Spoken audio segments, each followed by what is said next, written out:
Hello happy souls, welcome back to my channel. This is Charlotte with Happy Twins 1111. My beautiful friends, I've got another special reading for you today. I love these readings because they give spirit the space to really bring forward the messages that you need the most. This is the reading in which we ask, what do you really need to know? These are the signs you've been asking for. These are the things that spirit really needs you to pay attention to and take heed of so that you can start cultivating the life you want. I have no idea what will come through in these readings. It may be about love or romance, or it could be about something else. But, you know, we're going to create space for whatever you need to know the most in this moment. So take your time choosing a pile. I have three for you as always. In pile number one, we've got the lovely Omens Tarot with this beautiful hexagon quartz. In pile number two, we've got the Lux X Umbra Tarot with Caribbean calcite. And in pile number three, we've got the Sakki Tarot with a moonstone moon. So see which one you're drawn to. There's no right or wrong way to choose. You may find that you're drawn to more than one pile, and that just means that there's messages in more than one pile for you. Please remember that these are general readings, so they may not apply 100% to everybody, and that's okay. Just take what resonates and leave what doesn't. It's really helpful to ask spirit for a sign, because that will help you to recognize which messages are meant for you. But as always, please apply a high level of discernment, and again, just take what works for you, what resonates, and just leave the rest. So timestamps are in the description box below. They're also pinned in the comments at the top, and I will see you at your pile. Hello pile one, welcome to your reading. You've chosen the lovely Omens Tarot and the hexagon quartz, and we're asking today, what does spirit really need you to know? Before I begin, I just want to remind you about the giveaway I'm holding. Here's the beautiful bundle I'm giving away. There's three gorgeous pieces of quartz, the double terminated aura coated quartz, which is so very special. I have one of these and I actually cried when I received it. We've got a twin quartz and a master teacher quartz, and then we've got even more here, amethyst and a bundle that are for protection. If you'd like to know more about the giveaway, I talk about it in detail on another video called You and Them. It's the most recent You and Them video I posted. The links are down below, including instructions of how to enter. It's a giveaway in collaboration with LUMI GEMSTONES. I'm so very happy with my purchases from them, and they've been very generous in contributing some of the stones in the giveaway, but a good number of them are actually from my own collection. So good luck with that. I hope you enter, and good luck. Right, pile one, what do you need to know the most? Now take a moment to ask for a sign.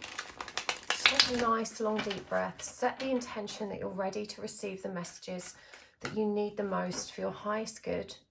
And a sign can be anything at all. When we ask the universe for a sign, we're essentially asking them to give us a nod in the right direction so that we can trust and validate the messages that are coming through. There's no right or wrong way to ask for a sign. It can be anything at all. It could be an object, a place, a name, a phrase, numbers, a symbol, an animal, whatever works for you. We're going to use a ton of oracle cards today. I will get the charms out as well, maybe some message cards, and we will definitely be pulling some tarot coins as well. As usual, there will be an extended reading. So if this resonates for you, you can always find the link for that in the description box below. So let's do this pile one. What does spirit want to say to you?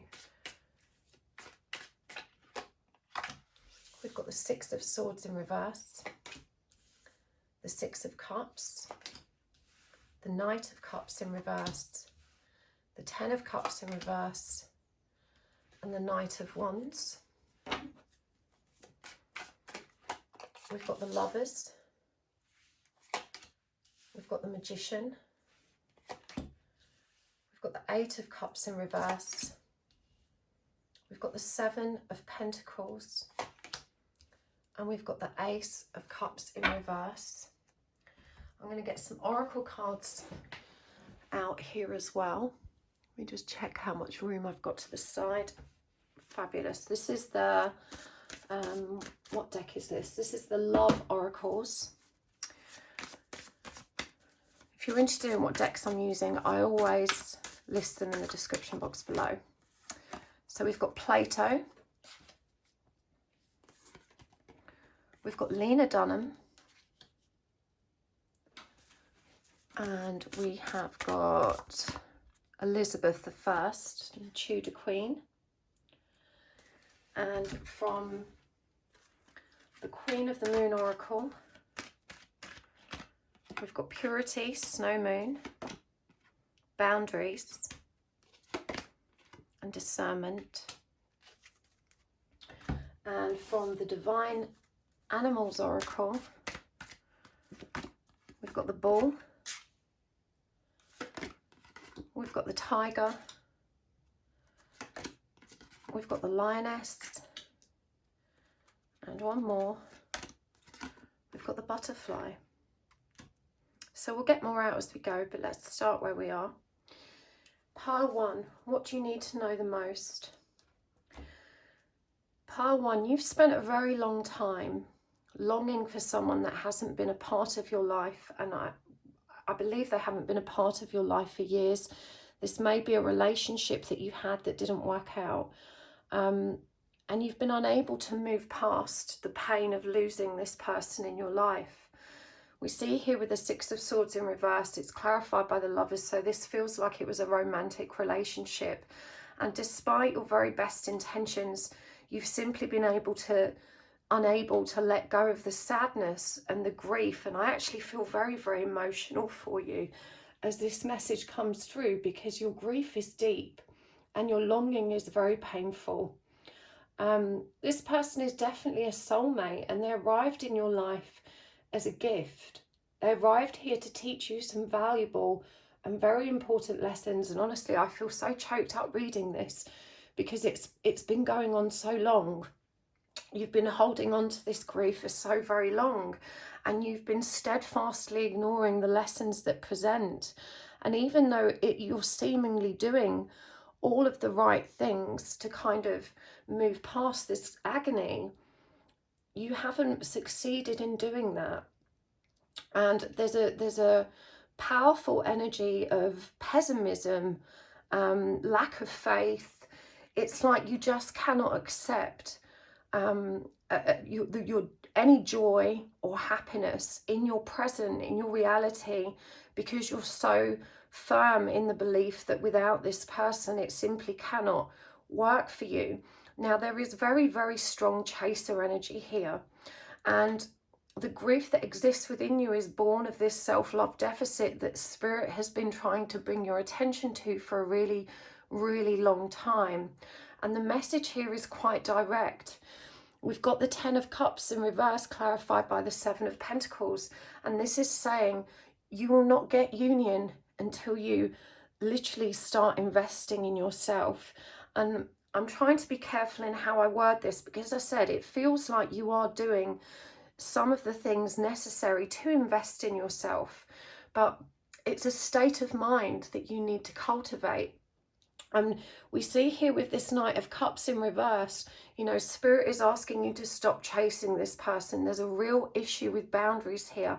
I feel like they may have blocked you or ignored you for a very long time, and your lack of acceptance around that has meant that you keep reaching out, you keep chasing them, and each time you do that, you push them further and further away from you.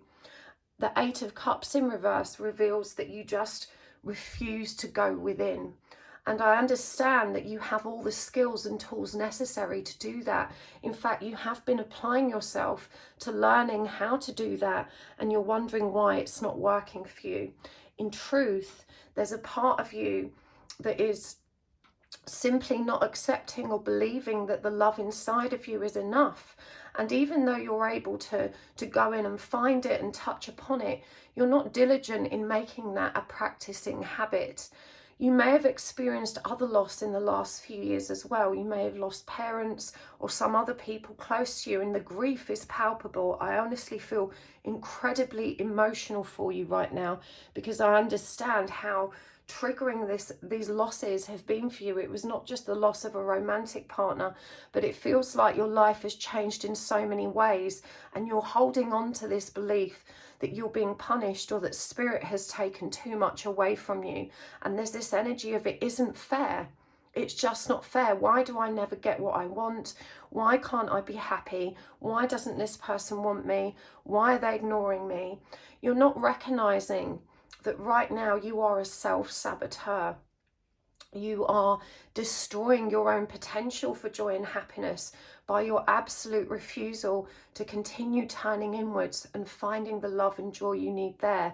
And I'm sorry to say that Spirit is very firm in this respect. They're saying you have a lesson to learn, and you can ignore it and try and hide from it as much as you want, but none of these energies are going to dissipate until you choose yourself. And there's a real need here to reparent yourself. There's a lot of guilt and shame that comes up when you turn your attention to the childhood experience, because you do recognize that your parents did their very best, but in truth, you know, there were, I want to say, unwitting neglect. You know, your parents had big hearts, but they were coping with their own dysfunction. And this sometimes meant that you didn't receive the emotional support that you needed to help you value yourself, to help you love yourself, and to help you believe in, you know, the person you are. There is no self-confidence or self-esteem or foundation of, you know, a firm sense of self that can prop you up through this painful period.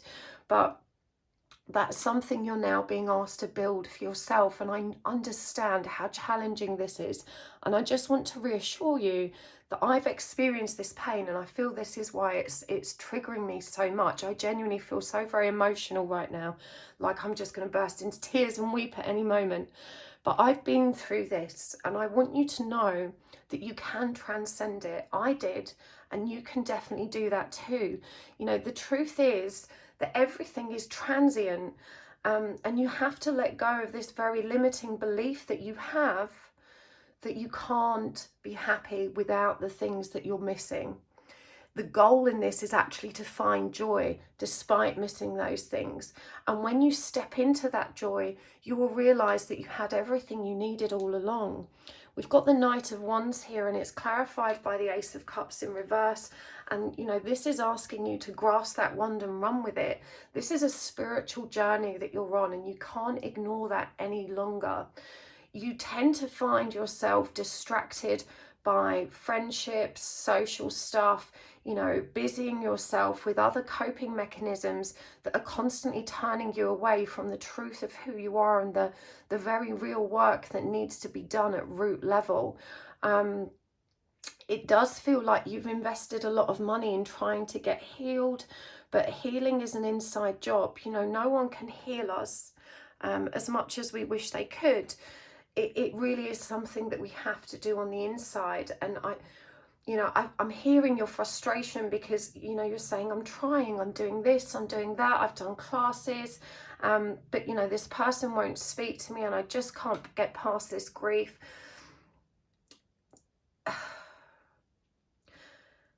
I feel your frustration, and I feel your impatience, and I understand that it's seemingly impossible, but that's not really true. And you've got to start by adjusting that very limiting belief, which begins with the inner dialogue. Now, your thoughts, your mind, the inner dialogue within you runs roughshod over you every day. It's constantly going on a cycle of, why doesn't this person want to speak to me? Why have they blocked me? Why are they so cruel? Why can't I have what I want? Why is my life so difficult? Why am I alone? You need to understand that when you allow these thoughts to keep cycling round and round and round, that you're actually reinforcing those very negative, very pessimistic, very self-pitying beliefs that continue to grow the feelings that are making you so miserable. A feeling always begins with a thought, unless it's an intuitive hit, but generally speaking, a negative or unpleasant emotion begins with a negative or unpleasant thought that we had about ourselves or our circumstances, and you simply refuse to acknowledge that. I'm hearing that the information I'm sharing with you now isn't new to you, but it simply hasn't connected or integrated in a way that's allowed you to take the right actions to begin unraveling, untangling and unwinding that negative thought process that's going to allow you to literally be set free. So you have to start paying very careful attention to the inner dialogue. And you have to start replacing it with something positive. And that means when you catch yourself saying, this isn't fair, why is this happening? Why does this person not want me? You have to replace it with, I'm learning every day. I can feel better. I have the power to find joy, and I have enough love in me to feel good. Even if you don't believe those thoughts, by beginning to shift that inner dialogue, those thoughts begin, if they're reinforced constantly, to outweigh the negative ones which currently have the power and control and keep driving you towards more misery. It would really help you. It really helped me to work with the practices that Dr. Joe Dispenza teaches. He's got a program, I believe it's still on Netflix or the Gaia channel, or you might be able to buy it on Amazon Prime. There is a book for it as well, but it's called Rewired. And in that, he talks about the neuroplasticity of the brain. He explains how we can literally rewire our thoughts to be more happy, to let go of the pain that's constantly cycling through. And this is where your focus needs to be specifically. When we're in a meditative state, we have access to the whole mind, and we're also able to rewire it at a faster pace. So meditation is absolutely key for you. And again, what I'm hearing is that you already have the tools and the understanding of how to actually do that. You're just not doing it consistently. And it needs to be a daily practice. You need to think of it as the same kind of self-care as washing your body, brushing your teeth, feeding yourself. You know, you have to stick with it every day. It's like going to the gym. And I know I've used this analogy before, but you know, if you want a six-pack, it's not good enough to turn up at the gym once a week, or maybe, you know, you have to do it regularly. You have to be committed. You have to take that goal and keep running towards it. And in this case, you know, with the Ace of Cups in reverse, the goal is to repair the self-love deficit. The goal is to find that love that you need, you know, within you, and to learn to love and accept who you are. I'm hearing that you have a lot of really positive hobbies which allow you to detach and find flow, and for sure you need to continue with that, but you need to understand that they also act as just a kind of coping mechanism to distract yourself from the root cause of this misery, which is your own thoughts and your own refusal to put a halt to them, and you know, this continuous cycle of perpetuating those negative thoughts and beliefs. Ultimately, you really lack faith in this journey, and you lack patience. You're not patient or gentle with yourself. You know, you may feel good for a few weeks at a time when you're trying some new healing modality or practice, and then you slip back into old habits. You start to feel like crap again, and you give up. And you've done this stop-start routine for a really long time. And as I said, this feels like years to me. And it is so very painful for you. You know, you have this beautiful, pure heart. Deep down, you know you are a very loving and special person, but you really struggle to hold on to that truth and to carry it through your day. Boundaries is a big problem for you. This is where the healing is required. And, you know, as a child, you weren't taught healthy boundaries. You were taught to please other people. You were taught to consider other people's needs, but no one showed you a great deal of consideration for your own. And so not only do you not expect people to respect your boundaries where you simply don't have any, but you also have a severe lack of understanding when it comes to other people's. And I want to move back to this person that you've not moved on from, and the fact that you keep reaching out to them and keep reaching out to them. And you may watch a reading that says reach out, or you may connect with your guides, or, you know, pull cards for yourself that says reach out. And in the moment, it feels like such a good idea. But even though your person hasn't communicated with you directly or offered an explanation for their silence or for their distance, They have communicated their boundaries. A lack of response is a response. And in ignoring you or blocking you, this person is very clearly communicating, I am not ready to speak to you right now. I don't want to partake in this connection right now. And you steadfastly ignore that, and you continue to reach out and reach out and reach out, and then you're heartbroken every time that you don't get a response. I'm hearing that reaching out can be really intense sometimes. And again, you need to recognize this behavior as being a symptom for a very deep wound, you know, because you feel very entitled to a response. To your mind, it's the height of rudeness to ignore somebody, because you would never do that yourself. But you also need to learn that it's okay to ignore people. Yes, it can be perceived as bad manners, but we all have the right to say, no, I'm not ready to have this conversation, or no, you know, I don't want to communicate this because it's too uncomfortable or painful for me. And even though it is important to have etiquette and manners sometimes, not at the expense of your own comfort and well-being. And so, you know, this person isn't a bad person for setting that boundary and for deciding that they don't want you in their life right now, and they don't owe you an explanation. Yes, it would be lovely if they could keep in touch and say, hi, how you doing, and this is why I've not been in touch. But if they don't feel able to do that, that's okay. And the truth is, you have no idea what's going on in their life that makes that such a challenging prospect for them. You know, ultimately, all you need to know is that they've decided they don't want to talk to you right now, and that's enough. You know, you have no right to continue demanding their attention and to keep, you know, pushing them to communicate. What I'm hearing is that every time you do that, you push them further and further away. You're getting further and further away from what it is that you want the most. And, you know, if you're in a twin flame connection, and I'm not saying that you are, because there's nothing necessarily to indicate that, but I'm getting the intuitive hit that it may apply for some of you because of the nature of this lesson you're learning.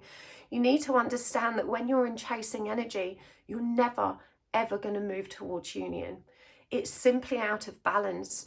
You know, the runner and the chaser dynamic exists to teach us where we need to heal and where we need to find balance within ourselves. And until those energies are balanced, you will continue to receive the same result. It's not going to go away. You know, it's not going to magically correct itself. You know, the divine plan will always draw you back to the intended truth, which is you've got to learn to be satisfied in your solitude. We've got discernment here, and discernment is all about figuring out what's right and wrong for you. There are only two intuitive hits that you need to get comfortable with, and one of them is that feeling of magnetism and rightness, and the other is a feeling of resistance or uncertainty. But it's quite difficult to find that midpoint of truth, because our ego often gets in the way and convinces us that the actions we want to take are right. And so you've really got to learn to get your head out of the clouds and listen to that kind of center point in your heart space. And again, I'm hearing that you do have the skills and the tools. You've already done the learning, but you've now got to start applying what you've learned. Discernment is really important, and you may find that it's really easy to be objective and discerning when you're, you know, dealing with other people's issues. But when you face yourself, I'm hearing that there is no discernment at all, and you simply cannot see past the end of your own nose. You can't see past your own wounds, and you definitely, this boundaries is coming in strong. You can't even accept what boundaries are or why they're necessary. Even though you've done a lot of reading and studying and you've learned a lot about this, it's not integrated and you're simply not getting it. So there's a real need here, you know, to recognize your own very slack boundaries and your own very distorted perspective of why boundaries are necessary, why people are entitled to have them, and why you need them for yourself. You do tend to put others first, and that's a really lovely and selfless thing to do, but not when it's at the expense of your own joy, comfort, and peace. And again, you know, the universe will keep showing you the same lessons, the same situations will pop up in different circumstances until you learn the lessons that are being presented. Patience isn't waiting with a grudge on your shoulder. You know, patience is an energy of acceptance. It's the energy of understanding that I'll get what I need and want at the right time. And between now and then, I'm just going to carry on with my life. I'm not going to sit in resentment or bitterness for not being where I wanted to be. You definitely need to be more gentle with yourself in terms of how you approach your own journey, and give yourself lovingly, give yourself the time and space to move forward one step at a time. We've got the Bull here, and this is called sacrifice in this deck. And you've already sacrificed far too much of your time, of your life, of your joy and well-being, being stuck in this very negative cycle and dynamic. You do have the will to overcome this, and you convince yourself that you're not strong enough, you've not got what it takes, you're weak-willed, and that simply isn't true. Again, if you allow yourself to keep laboring under those false illusions that I'm not strong-willed enough, you perpetuate more of the same. You need to understand that you are a divine creator. All human beings are. We all have the power of creation. I'm a big believer in the law of attraction. Thought plus belief equals our reality. It equals creation. And so the thoughts, the negative thoughts that you have and continue to believe, are literally manifesting more of what you do not want. You have to start saying to yourself, I am strong. I have strong will. I can create the life I want. And you have to be deliberate in affirming those new beliefs until they become rooted and part of your thought process. It really is about untangling the old thoughts that don't serve you, that are manifesting everything that you don't want. The Lioness encourages you also to focus on protection, to be aware of how permeable your own energy field is and how much bad vibes you pick up from other people, circumstances, places, even conversations. You know how to ground and protect yourself. You know how to clear your own field. But for some reason, you don't make this a diligent practice, and it needs to be, because you are very empathic. Your field is highly sensitive. And, you know, if you don't focus on taking care of yourself in that way, you're going to continue to be affected. And it's kind of like going out in the snow every day with no clothes, and then complaining that you're freezing cold. It's simply not logical that you refuse to do these things for yourself, that you refuse to care for yourself in these ways. And you know that I'm trying to be as gentle as I can with this, because I understand how hard this is for you, but you also need, you know, you need a firm and direct slap in the face, to be frank with you, that says, come on now, you have all the information you need, you've done all the learning you need to do, you simply now need to apply this. Your soul is ready to transform. This is the butterfly energy. Of course, it's about metamorphosis, and it is called the soul in this card, and your soul loves you. It's crying out for you to step into your own truth, to step into your own power. And you do have the capacity and potential to do that, if only you will be committed to you. Not committed to thinking about this person and how unfair it is. Not committed to talking about everyone else's journey and helping other people, but committed to you.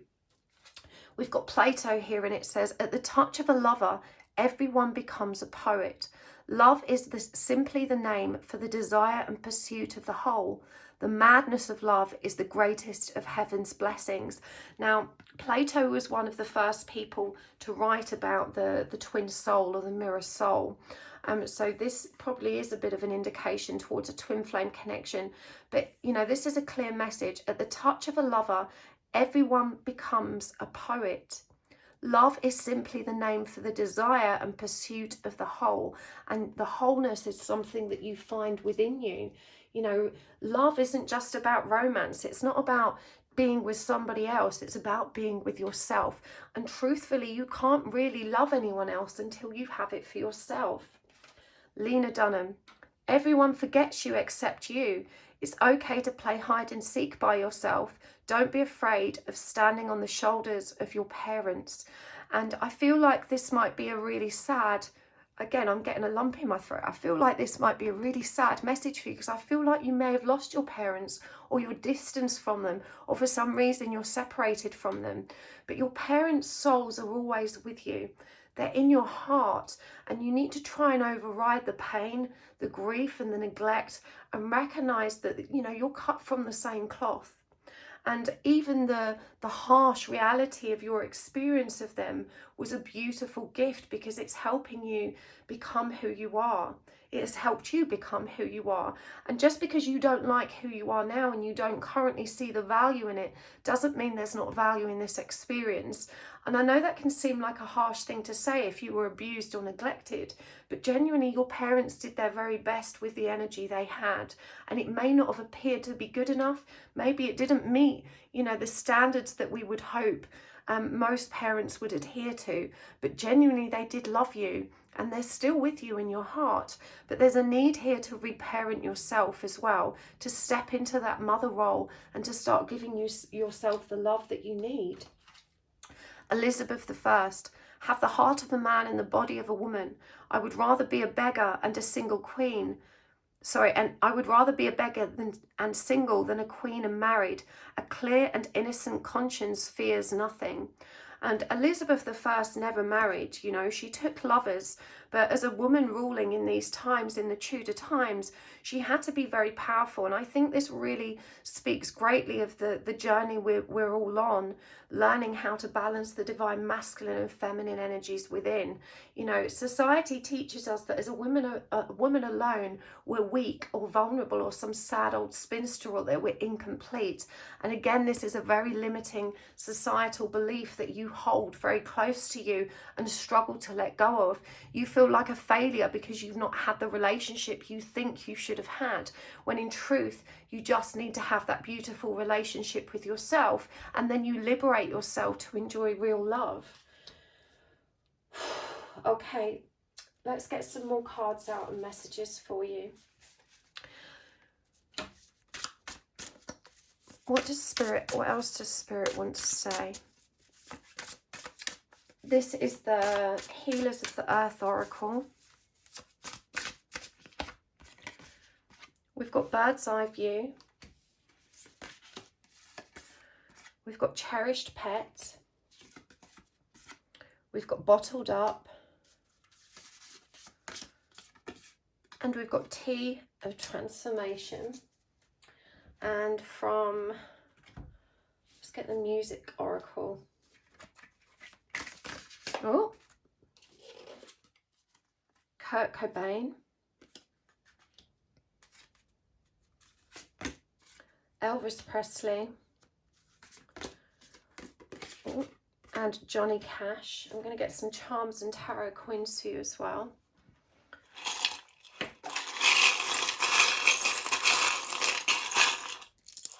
Okay, we've got Hello, I'm Yours. We've got the Yin Yang Whale. Everything will be all right. Keep going, keep growing. Introvert. And then we've got these three tiny ones. One of them's a snowman. We've got a little tiny heart with a hole in it, and we've got Teacher. And from the tarot coins,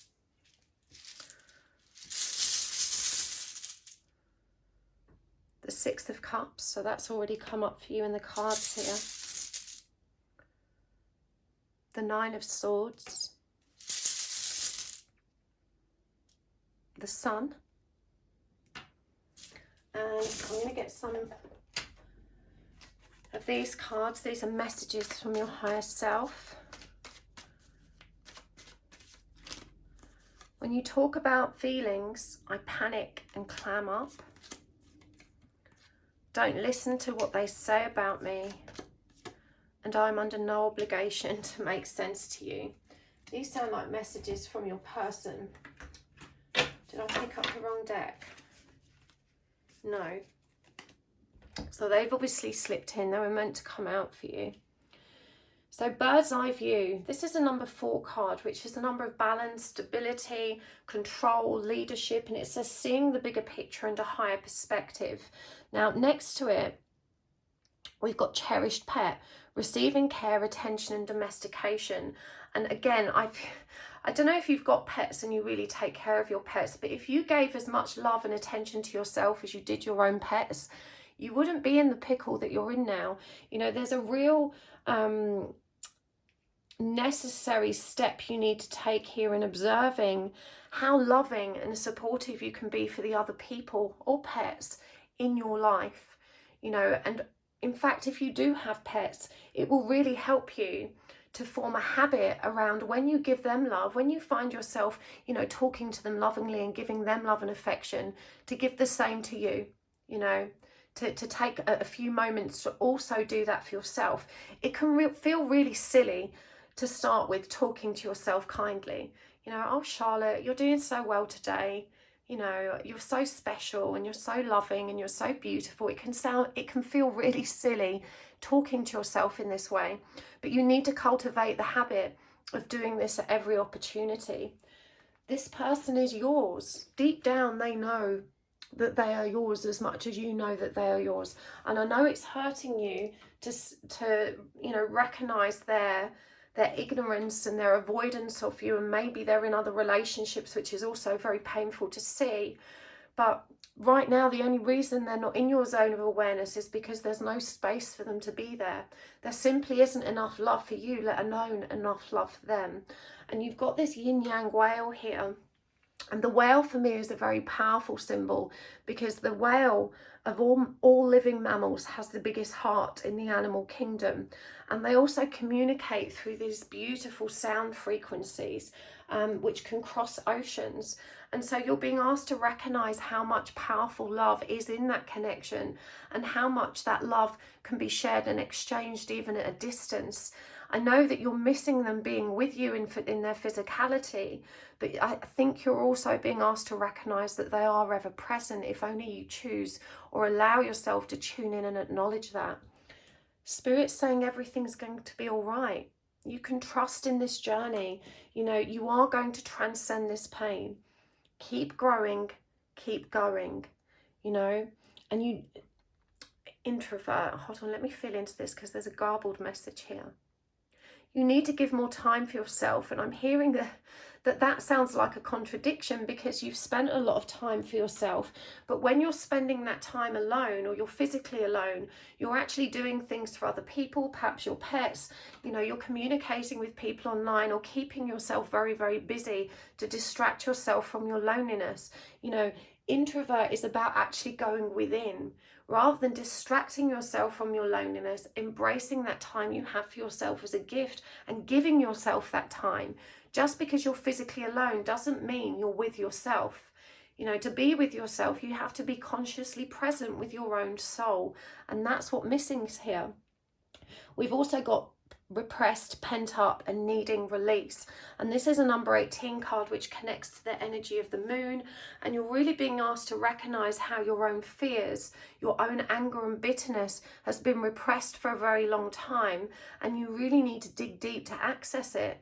There's a message here about really looking into your past to find those wounds, and to identify them, and to continue digging them out. Some can take longer than others, but it's not a one-time experience. So you may have already had regression therapy or counselling or some kind of talking therapy, and you know, you feel like, well, I've done that and it didn't work, but you're not understanding that it's something you have to continue doing.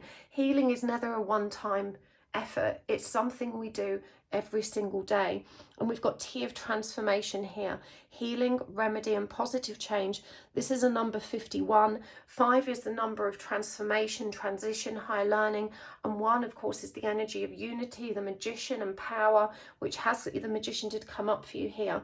And this connection that you have is here to empower that transformation of your soul and that positive change. When you add these numbers together, you get the number 6, the number of unconditional love. And we have the 6 of Cups here. You know, that soulmate energy. You need to pay attention to what's happening. You know what's happening, but you struggle to accept it. You struggle to actually roll with it and to actually live the way you're being asked to live, which is to be in more congruence with your own truth and the love that, you know, is within you. These little charms here are very interesting. I don't know what the snowman means, but I feel like that's building something out of the cold. You know, creating a way forward despite the coldness you feel, and repairing that hole in your heart. Teacher, I'm feeling you're as much of a teacher as you are a student, and you need to recognize as well that there's value in the lessons you're learning because it will empower you to support others through the same changes. The Nine of Swords, you know, that's the anxiety, the living nightmare, the sleepless nights, the woe is me energy. You know, this is about drowning in self-pity. Why is this happening to me? Why is it so hard? This is the pent up and repressed resentment that, you know, continues to bubble over, and you squash it back down and try and detract yourself from it rather than allowing it to flow. You know, the sun reminds you that you can step back into joy. And the sun is all about that childlike innocence and purity that, you know, how children, they don't have a worry in the world. When you see small children play, they're lost in their own imagination. They're so naturally loving and giving. They see the best in people, you know, and they don't carry the weight of the world on their shoulders. And, you know, Spirit's saying you have access to this state of being. It's yours. Please take it. You've got Kurt Cobain here as well. And this is like the Smells Like Teen Spirit album cover, and, you know, in water, which is representative of the emotional body. You're being asked to step more deeply into your emotions, and it says we're all in this mess together, so we may as well make some noise. Don't become your own tribute band. You can buy Teen Spirit. So again, stop wallowing.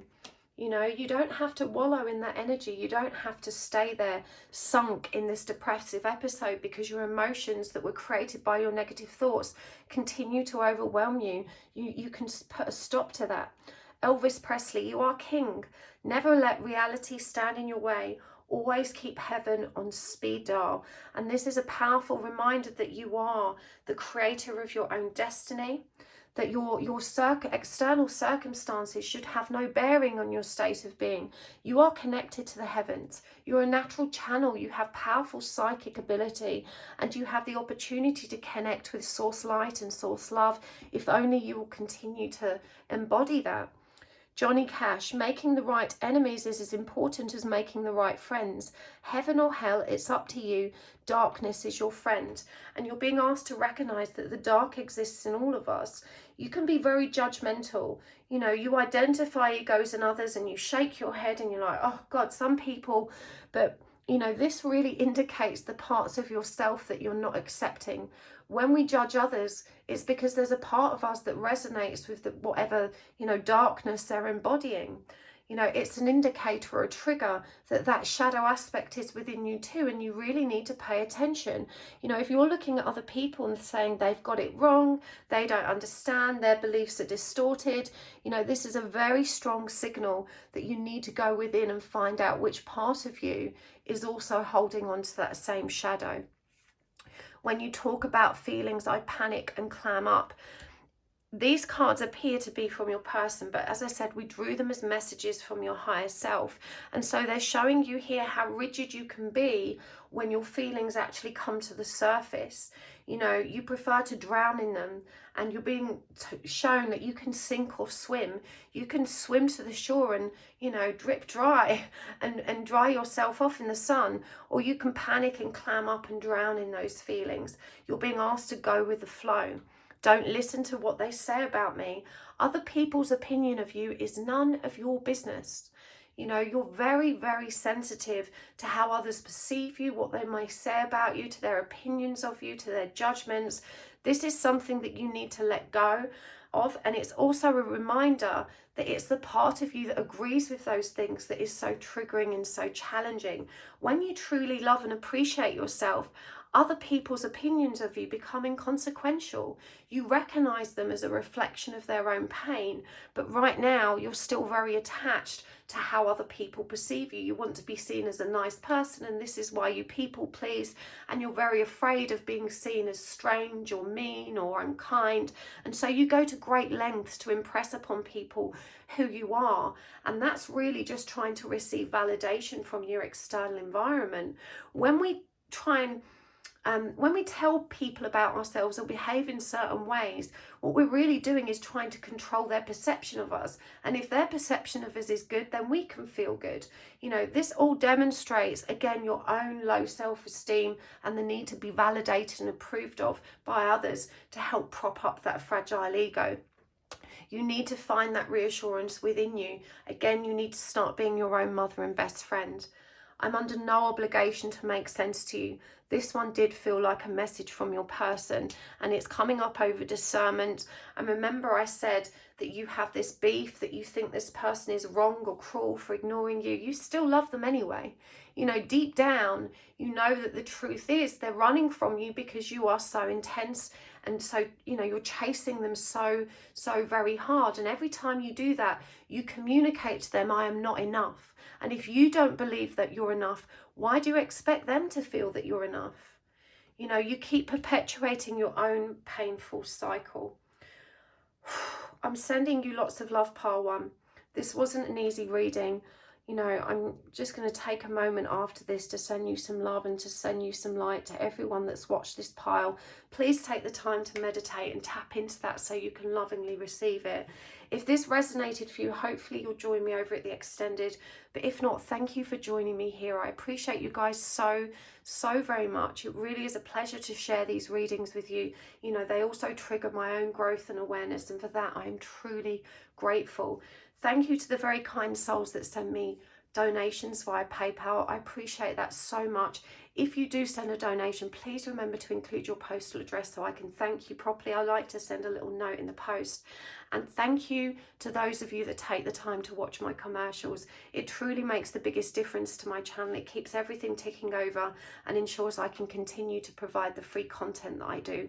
So thank you for those of you that take a minute to do that. It really is the most perfect energy exchange, and I appreciate it so very much. So thank you so much, friends. I will see you next time. Lots of love. Bye. Hello, part 2. Welcome to your reading. You have chosen the Lux X Umbra Tarot and the Caribbean Calcite Star. And we are asking you today, what do you really need to know? These are the messages from Spirit that you need the most. We're going to get all the signs for you today. And when I do these readings, you know, we're really creating a lot of space for Spirit to deliver what you need to know. When we have very specific questions, it limits what information can come through. And in this reading, you know, we aim to get the messages that you very much need in this moment. It could be to do with anything at all. It may be about love, career, family, who knows. We'll see what comes through for you. So just set the intention that you're ready to receive the messages you need the most, to create an opening in your heart space to that. And you can also ask for a sign. A sign just helps to validate the messages that come through, and it can be anything at all. It can be an animal, an object, a symbol, a phrase, a specific word or name, a goddess or a deity, anything at all that works for you.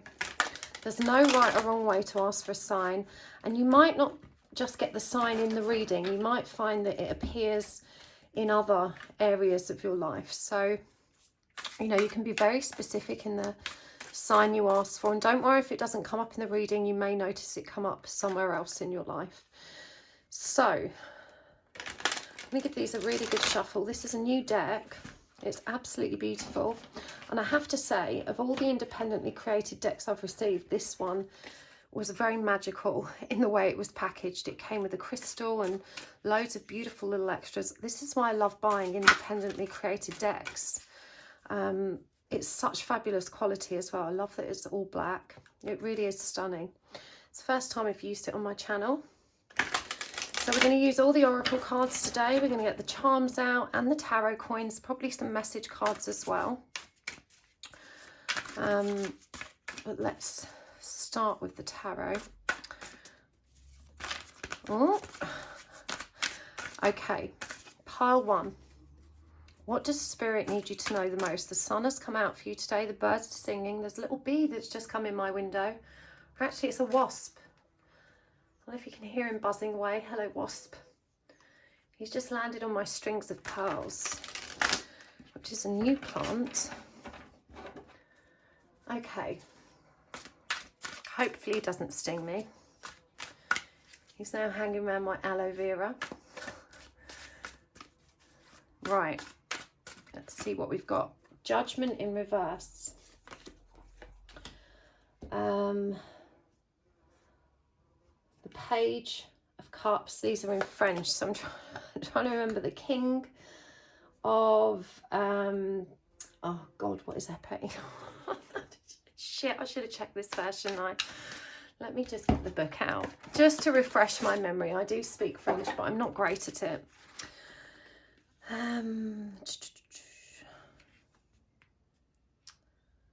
Sorry, the valet is the knight.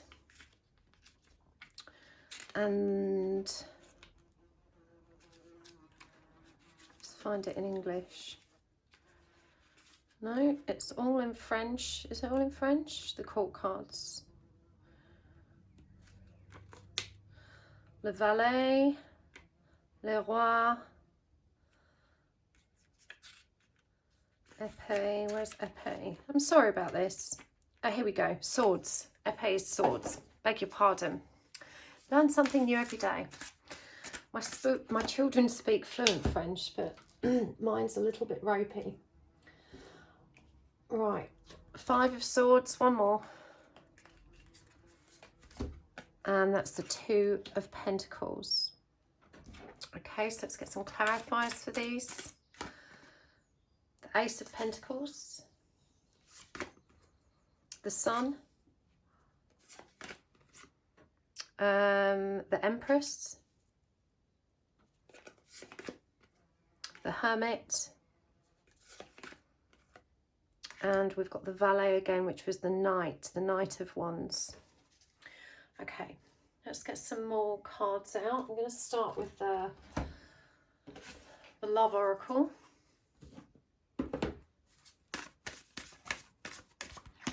We've got Emily Bronte, George Michael. Oh, I love George Michael. Pablo Picasso. And from the Divine Animals Oracle, this wasp is getting a bit too close for comfort. Hopefully he finds his way back out. Armadillo, the dog, the chameleon, and the hare.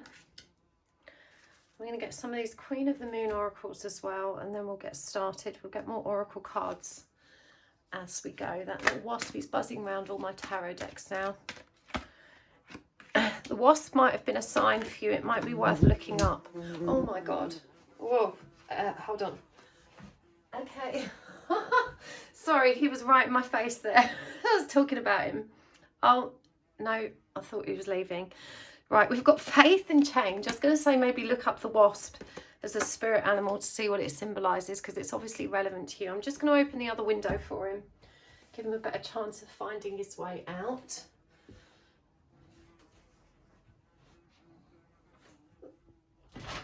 Okay, there we go. And he's gone. Whew, blimey O'Reilly. No, he's not. Is he gone? Yeah, he's gone. He's just outside the window so we can see his shadow. And he's in again. Okay, right. Let's just move on from the wasp. I'm going to try and ignore him. Oh my goodness. If you didn't notice, I'm not very fond of wasps. He was obviously meant to be here. This is a message you need. I don't actually know what wasps symbolise, but I'm thinking of that sting in the tail. I'm really uncomfortable with him buzzing around me. Okay, let's do this. I'm just going to ignore him. I'm sure he won't sting me. If I do get stung, well, I guess that was meant to happen. So, part 2. The message is coming through for you.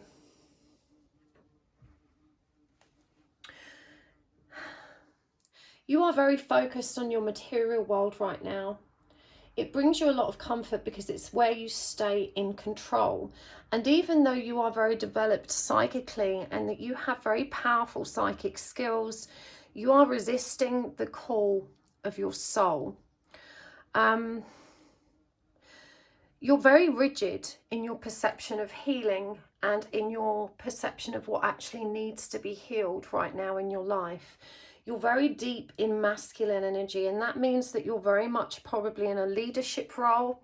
You like to stay in control. You like your life to maintain an orderly fashion, and you're quite firm and quite strict in your communication. So Some people may perceive you as cold. I'm hearing this could be a cultural thing, so it could be to do with how you've been raised and the culture you've been raised in. You've had to develop quite a tough skin, and you've had to kind of learn to maintain a fairly tough exterior. And so this makes you quite unyielding when it comes to some kind of communication and the healing you need to do, and in particular the communication that you have with yourself. But when judgment is coming up in reverse, oh, that bloody wasp was coming again. When judgment is coming up in reverse, this is a strong sign that your soul is calling you, and you're answering that call in some respects. As I said, you're definitely a very psychically developed person, but there's other areas where you're very much avoiding that call. You're avoiding the light, and you're not opening your heart up to receive this source energy. In recent times, there's definitely been some kind of conflict or inflammatory conversations with other people within your psychic realm of awareness. So this may be people you work with in circle, or psychic groups, or psychic practice. It very much challenges your egoic self, because there is a strong need in you to always be right. And there's also a strong desire to assert your knowledge, to assert your wisdom, to assert your learning. And this is how you validate yourself.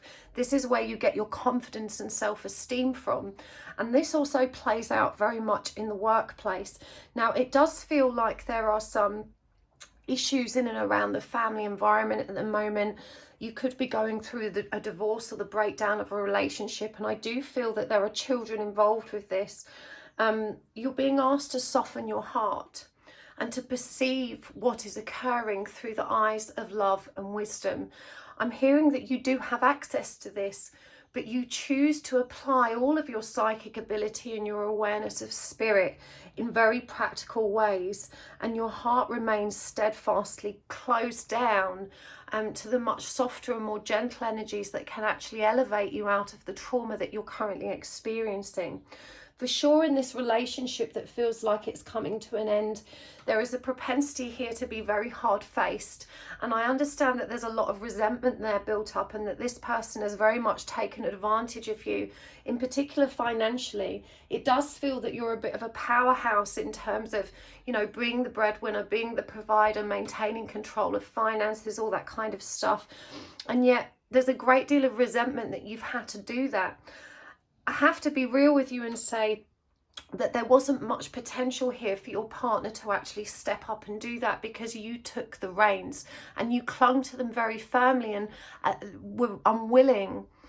You were unwilling to release control in many areas of your life. And so you're being asked to reflect on the relationship you've had and take ownership of your decisions, of your choices. And I'm hearing that you simply didn't feel secure if you weren't taking control, but that also inhibited the other person from supporting you in the way that you wished they had. So there's definitely a lot of freeze-on and bitterness that comes through here. When the Knight of Cups comes up in reverse, this is someone that's emotionally stingy. You know, someone that doesn't often soften up and give love in an authentic or unconditional way.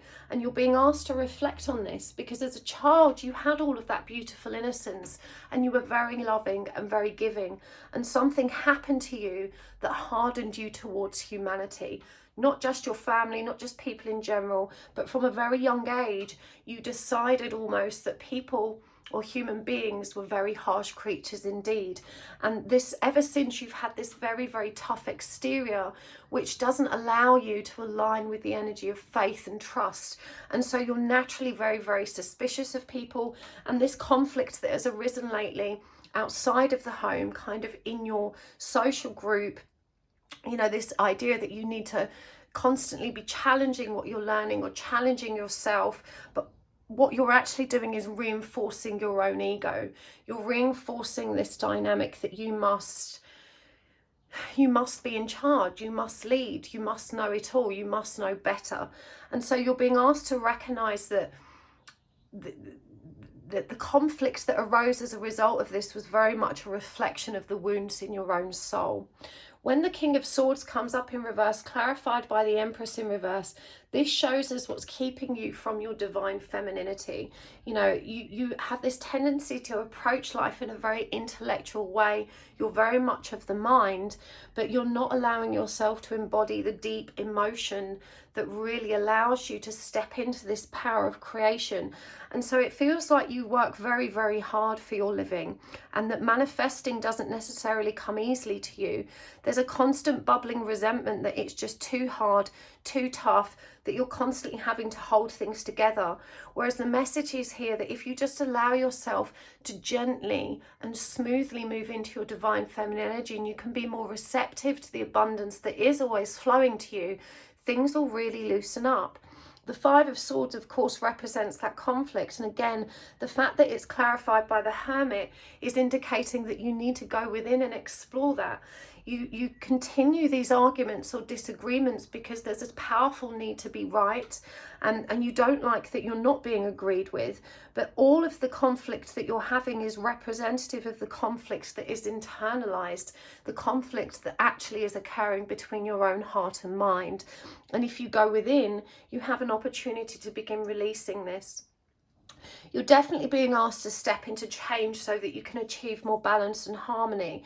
Your work life at the moment feels very, very prison-like. You know, it feels like a tremendous burden to you.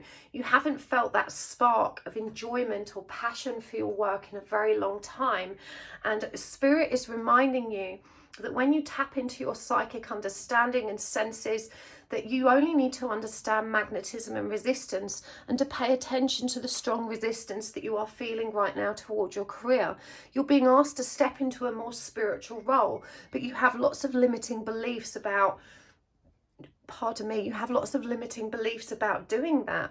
You kind of have this idea that you simply cannot earn enough money doing that work, and Spirit is reminding you that they always take care of people in service, and that if only you would open yourself up to that possibility and allow yourself to move in a direction that feels good, you actually open the door to abundance, and you won't have to work so hard for your living. Overall, the energies here, as I said, are very restricted.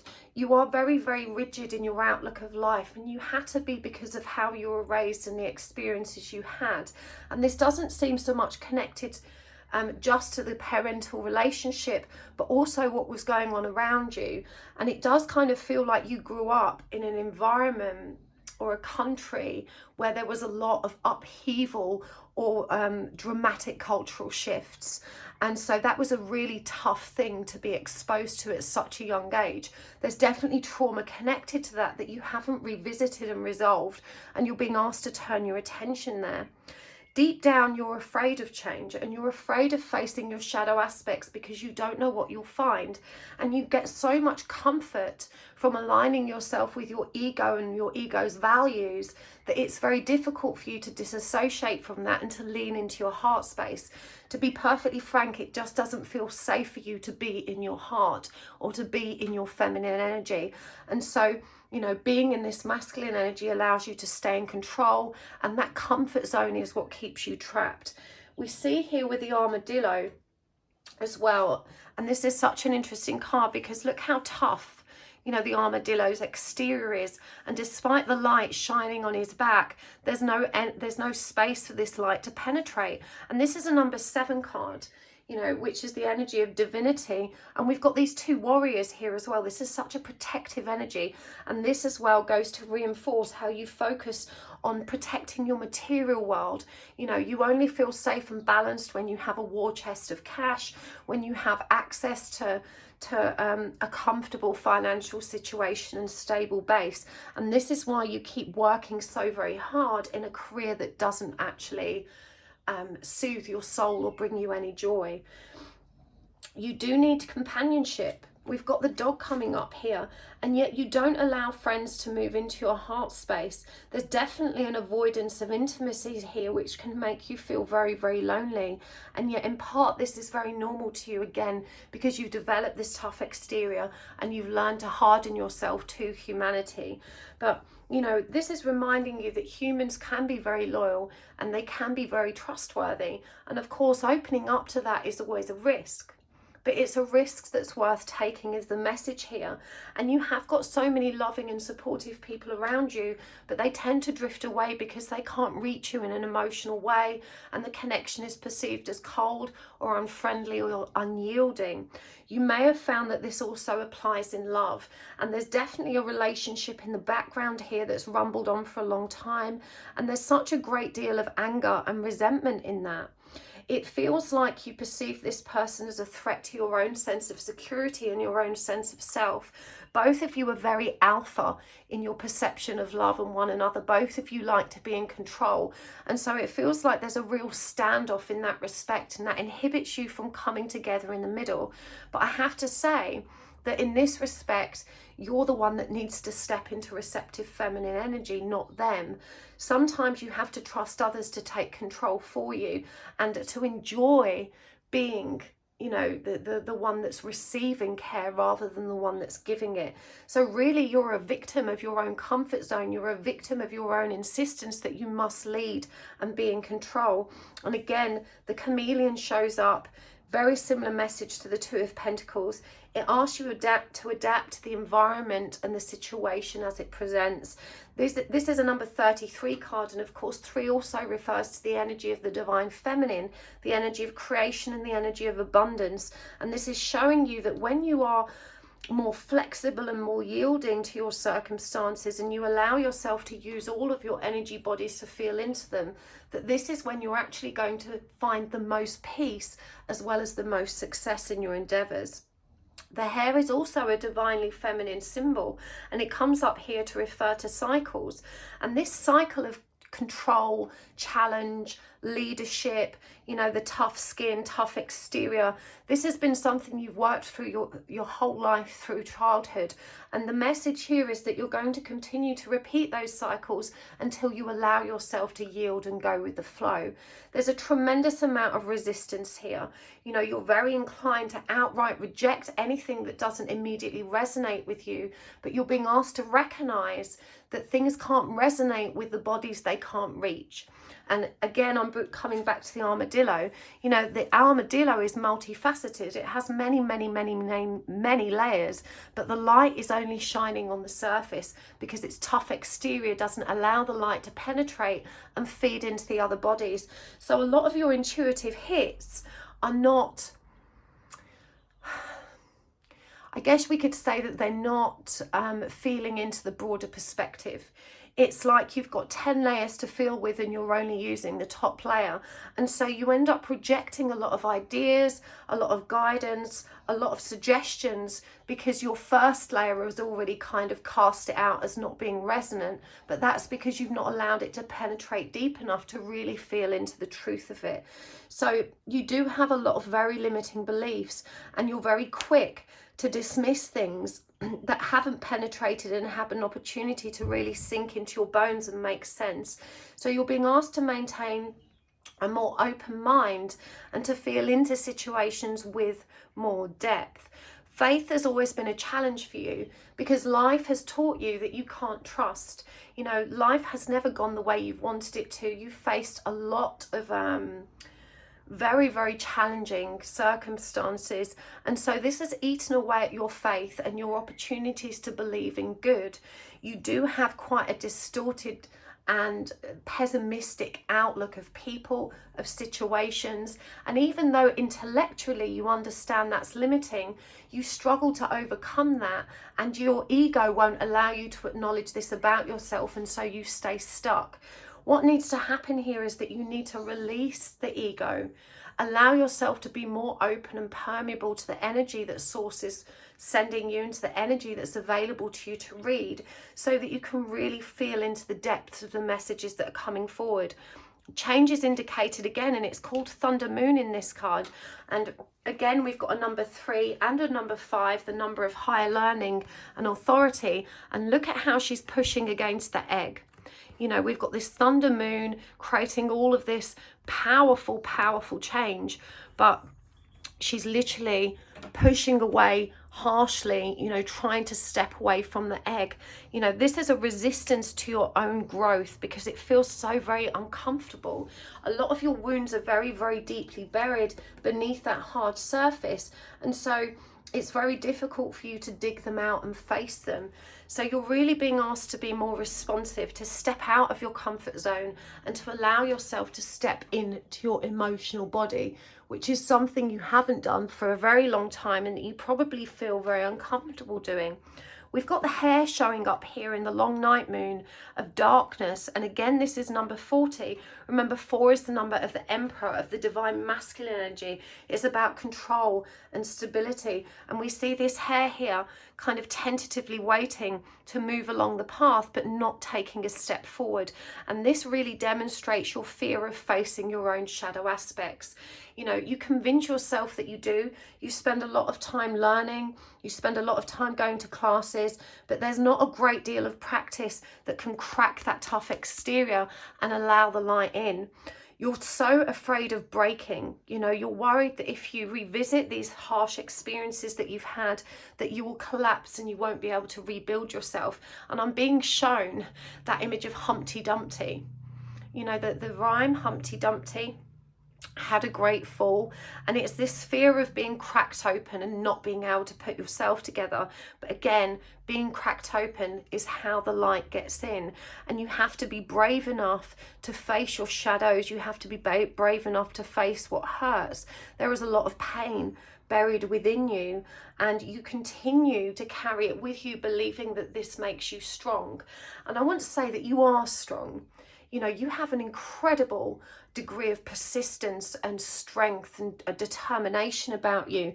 If you applied those qualities to investigating the depths of your own soul, you would find that you would be much more productive in elevating yourself above the dramas that are occurring in your life right now. And it feels like they're occurring across all corners, you know, in your work life, in your personal life, in your friendship groups, even in the things that you're learning.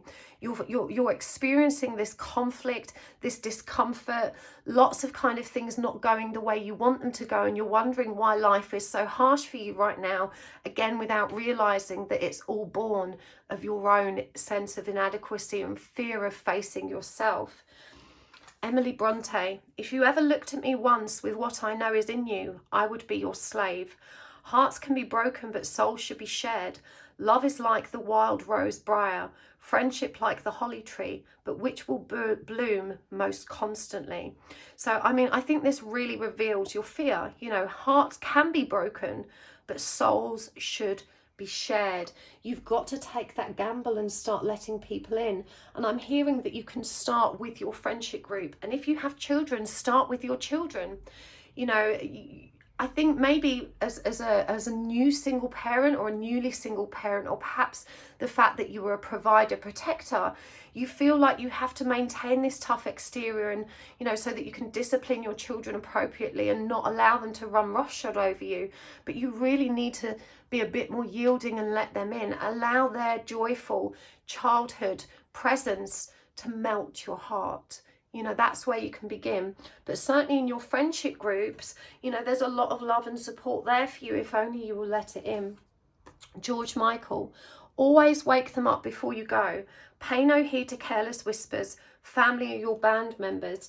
And again, for me, this is moving back to your children, you know, and also the family around you who I think understand you better than anybody else. If you've got siblings or even cousins that grew up in a very similar way to you, it will really help you to open up the deep conversations with them to explore your childhoods together, because they may have responded differently to the experience, but they do remember how it was, and they can help you reframe it and move past it. We've got Pablo Picasso, make seduction the greatest work of art. Begin all affairs with good intentions. Remember, it's not age, it's experience. And so for me, this is about also removing the limiting beliefs that keep you away from the love that your heart so desperately desires. There's a part of you that wants to be looked after. There's a part of you that wants to be cared for and longs for that gentle, nurturing energy that was lacking in childhood.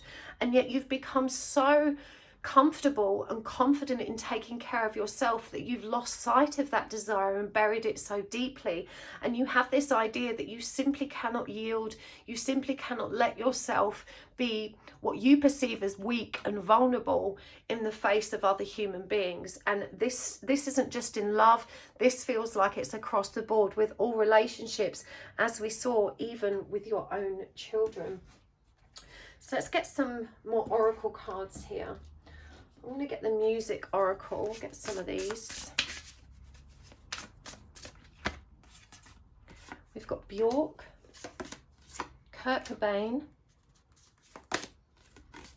Hildegard von Bingen, and from the Healers of the Earth oracle, the Divine Masculine, 2020 Vision, the Dining Table, and Higher Learning. I want to get some more of these Queen of the Moon oracle cards for you as well.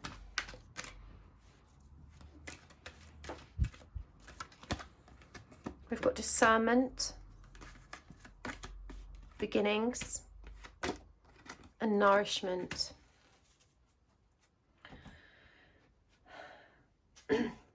So when the Divine Masculine comes up, and it's got power and solar qualities, and remember we had the Sun come up for you as well. You know, this energy that you choose to embody may feel very secure and empowering, but it continues to keep you from the energy you're supposed to be stepping into. You feel so strong and so invincible in masculine energy that you're very unwilling to allow yourself to step into femininity. And yet it does bother you that you're not perceived as overtly feminine. And I do believe I'm speaking to someone that does have divine feminine energy, and that's the energy they're intended to embody. But you don't feel safe in feminine energy, but you're being asked to recognize, you know, how much you're limiting yourself. And it says here with the Bjork card, devour life whole, organize an orgy with the sky and the sea. Optimism is energy. Now, when we're talking about the sky and the sea, sky is intellect. Sky is the mind. You know, sky is representative of that masculine energy, the intellectual energy that's keeping you stuck. You need to have that orgy with the sea as well. Sea represents the emotional body, and the two go hand in hand. One cannot really exist comfortably without the other. And so you are being asked to blend these energies smoothly to create more harmony and more balance, and to open you up to the energy that you really need to receive that currently cannot penetrate. With Kurt Cobain, it says we're all in this mess together, so may as well all make some noise. Don't become your own tribute band. You can't buy teen spirit. And for me, this shows us how much you're not comfortable dwelling in that emotional depth. You prefer to vent and release that tension by complaining, by discussing things intellectually. There's a lot of judgment here. There's a lot of pointing the finger at others and telling others they're wrong, because this helps empower you. And so you're really being asked to focus on yourself and to recognize these harsh judgments of others as being a reflection of the harsh judgments that you hold about yourself that you cannot acknowledge. Become like a feather on the breath of God. Gain wisdom through the study of the unknown. The soul is not in the body is in the soul.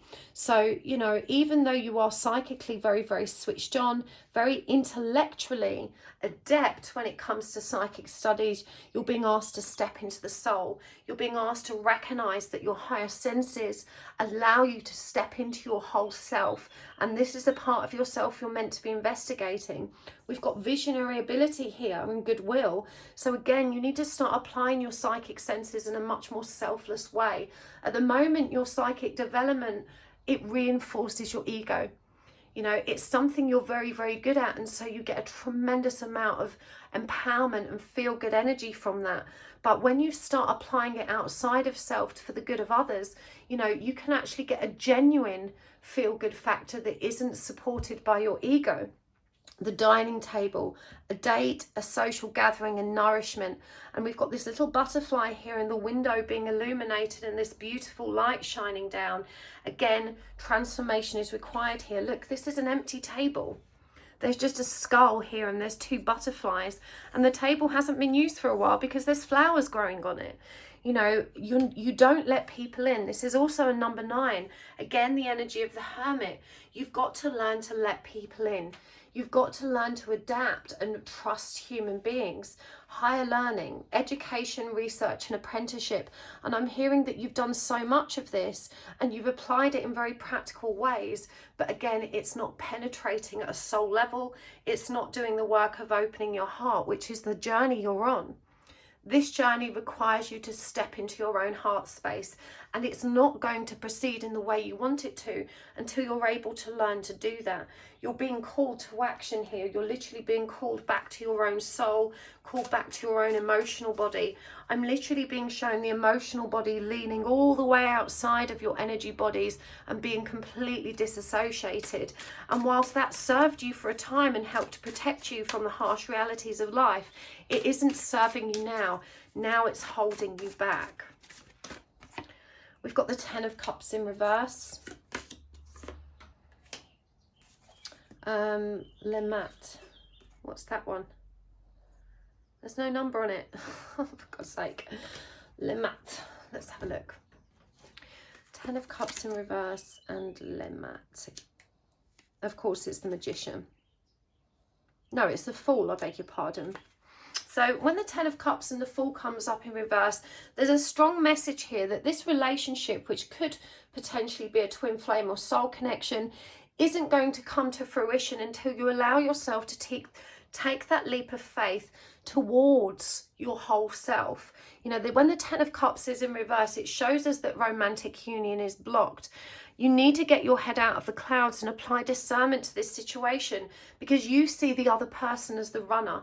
But in fact, you run just as hard, both of you are in running energy. And what's really unique about your situation is that I do feel that your counterpart is actually quite worldly.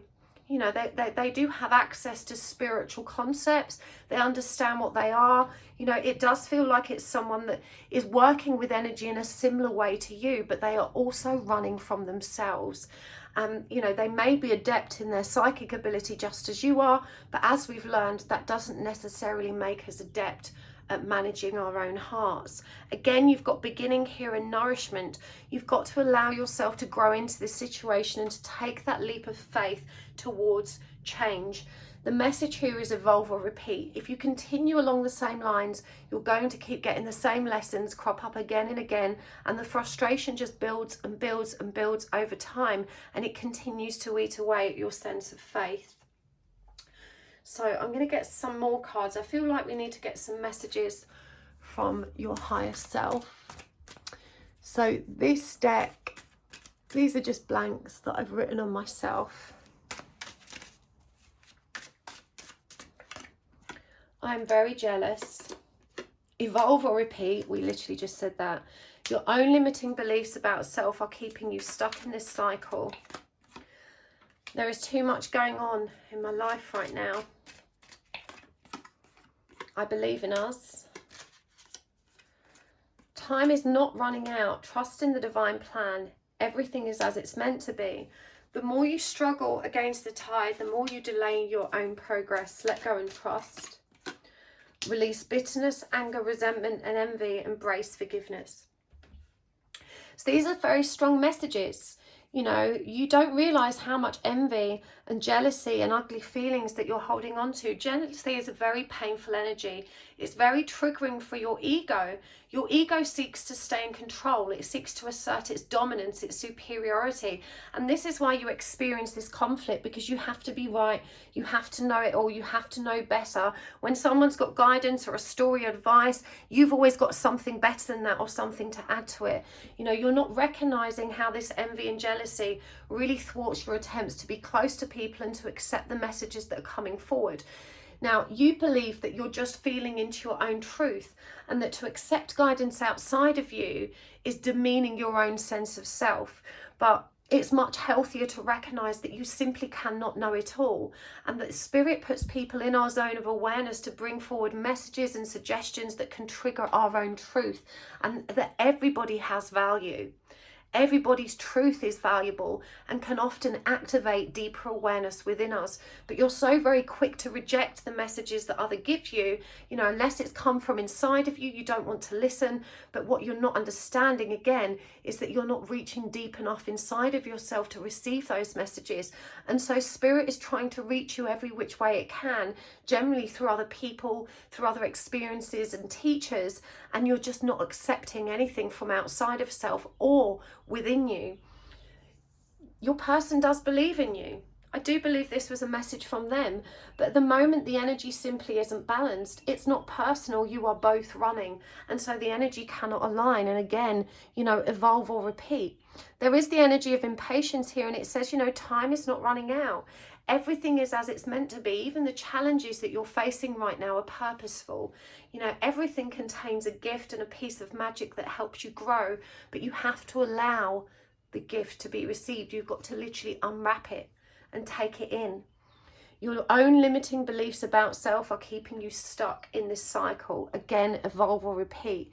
You know, you are so determined that you know best and that you know right, that you're struggling to accept any alternative perspectives which are actually designed to trigger and activate a deeper layer of awareness and growth. And this is where that discernment energy comes in again. It's very hard to discern between ego and truth. It's a really fine line. It takes practice, but you have to be able to feel into all of your energy bodies to access the truth. And you've got to stop struggling against the tide. There is so much resistance and resentment for the circumstances that present in your life right now. Again, you get a lot of respite from complaining and, you know, waxing lyrical about how everything's gone wrong and about how many people are arseholes and how terrible these people are and how stressful this situation is, you know. But the more focus you put on that, the more you feed energy into it and the more it perpetuates the same cycle. There is simply too much going on, and you're not recognizing your power to step back. You're not recognizing your power to make different choices and to say no to the drama. You have to learn to release. There is so much bitterness, anger, resentment, envy and jealousy buried beneath the surface that you're not allowing yourself to acknowledge. Now, deep down, you have a very gentle and loving heart. You are divinely feminine. You are a beautiful, beautiful, delicate flower. And that's okay.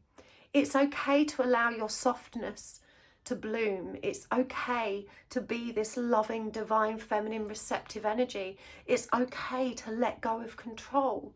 You don't have to hold on so tightly. You just have to trust that if you let go, it will be all right. You can start by forgiving yourself and not knowing better.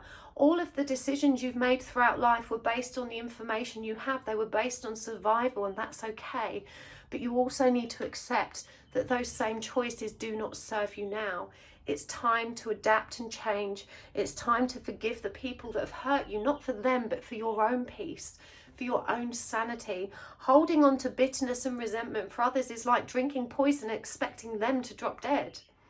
You know, you are literally tarnishing your own well-being by holding on to all of these shadow energies that simply do not serve you. So let's get some more guidance cards, and we're going to get, I think we'll go with more animals. I'm going to get some charms and tarot coins for you as well. We've got the hyena, the tiger, and the rhino. The birds are singing to you, party. Oh. The Losers Club, and the date on that, by the way, is 1958. That may be significant to some of you. We've got the record player. We've got Oh La La, probably spirit taking the mickey out of my shit French. We've got the clock roller decks.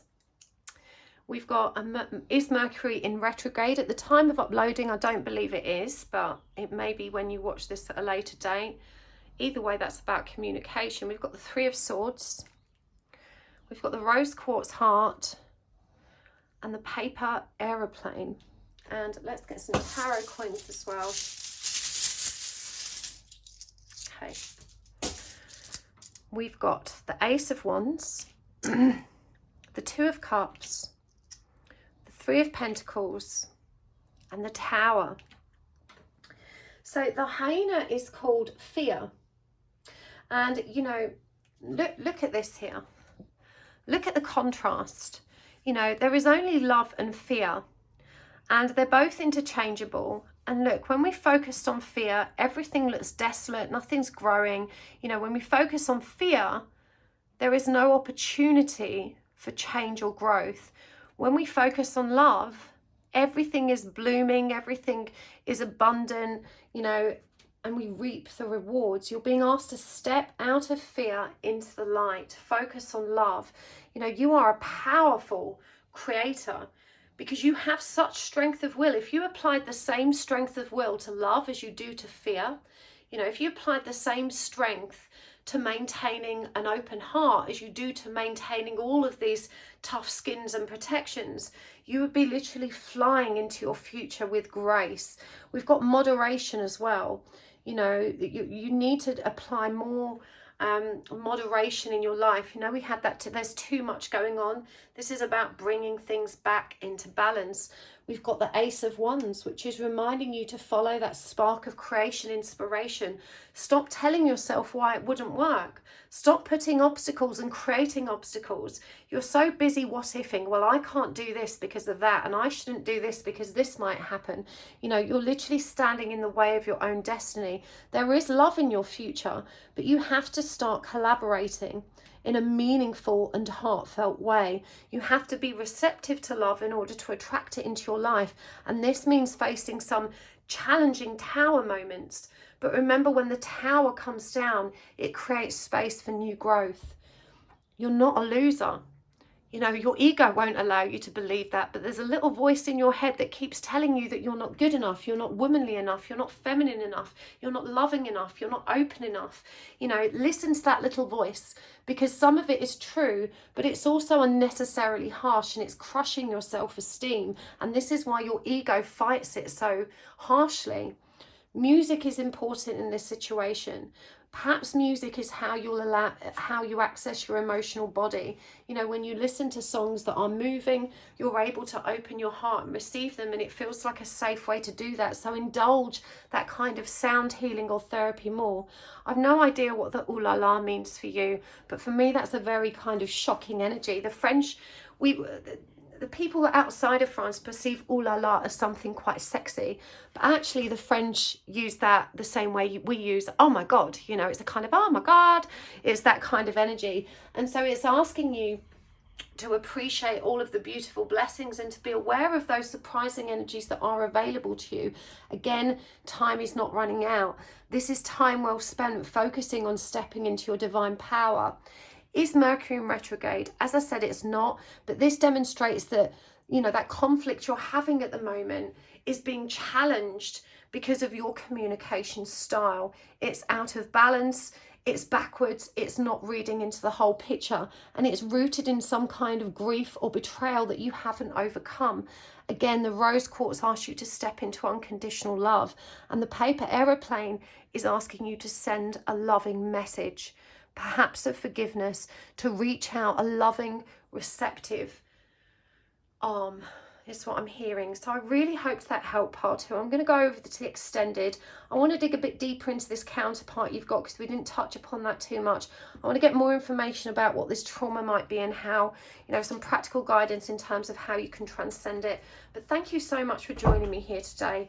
I appreciate you guys as always. It's such a pleasure to do these readings for you. I learned so much myself as well. And I want to say a special thank you for the very generous souls that reach out and donate to me via PayPal. I always appreciate that so much. If you do that, please make sure you include your postal address so I can thank you properly. I love to send a few cards and a little note to thank you. And also a huge thanks to those of you that exchange energy with me by watching my commercials. And I want to remind you that all the readers on YouTube provide fabulous free content. And when you watch one of our commercials, we get a little tiny payment. I think it's for every 1,000 commercials that are watched, we get a small kickback, but it all adds up and it helps keep these channels going. It really is such an important energy exchange to honour the free content you received in that way, and I really appreciate those of you that take the time to do that, not just for me but for all my fellow colleagues and readers on YouTube as well. You know, this is how we make our living, to keep it ticking over, and so it really does matter, and it's very, very much appreciated when you do that. So thank you, and I will see you next time. Lots of love. Bye bye. Hello, Path 3. Welcome to your reading. You have chosen the Sakki Tarot with the Moonstone Moon, and we are asking today, what do you really need to know the most? These are the messages that you need the most right now to move forward for your own highest good. It could be about anything at all. When we do these readings, we create a lot of space for spirit to deliver the messages we need by not being too specific with the questions we ask. So just set the intention that you're opening your heart to receive these messages, that you're going to listen without judgment. And you can ask for a sign as well. A sign just helps to anchor and validate the messages that come through, and you may find that the sign appears, you know, outside of this reading as well. There's no right or wrong way to choose a sign, just whatever pops into your head. It could be anything at all. It could be a symbol, an object, an animal, a phrase, words, numbers, a goddess or a god or deity, anything that feels right and proper to you. Okay, so let's do this. What do you need to know the most, Pile 1? We're going to use oracle cards and charms as well. We're going to get the tarot coins out and probably some message cards. There will be an extended reading today if this resonates. You can always find the link to that in the description box below. That card flew out, so we're going to keep it. That's the Ace of Pentacles. The Page of Pentacles in reverse. The Ace of Wands in reverse. The Seven of Wands in reverse. And the Knight of Cups in reverse. We've got the Knight of Swords. The Three of Pentacles in reverse. The Knight of Wands. The Sun. And the Two of Swords. Okay, let's get some oracle cards as well. I'm going to start with the love oracles. Marilyn Monroe. Lord Byron. Marlene Dietrich. And from the Divine Animals Oracle,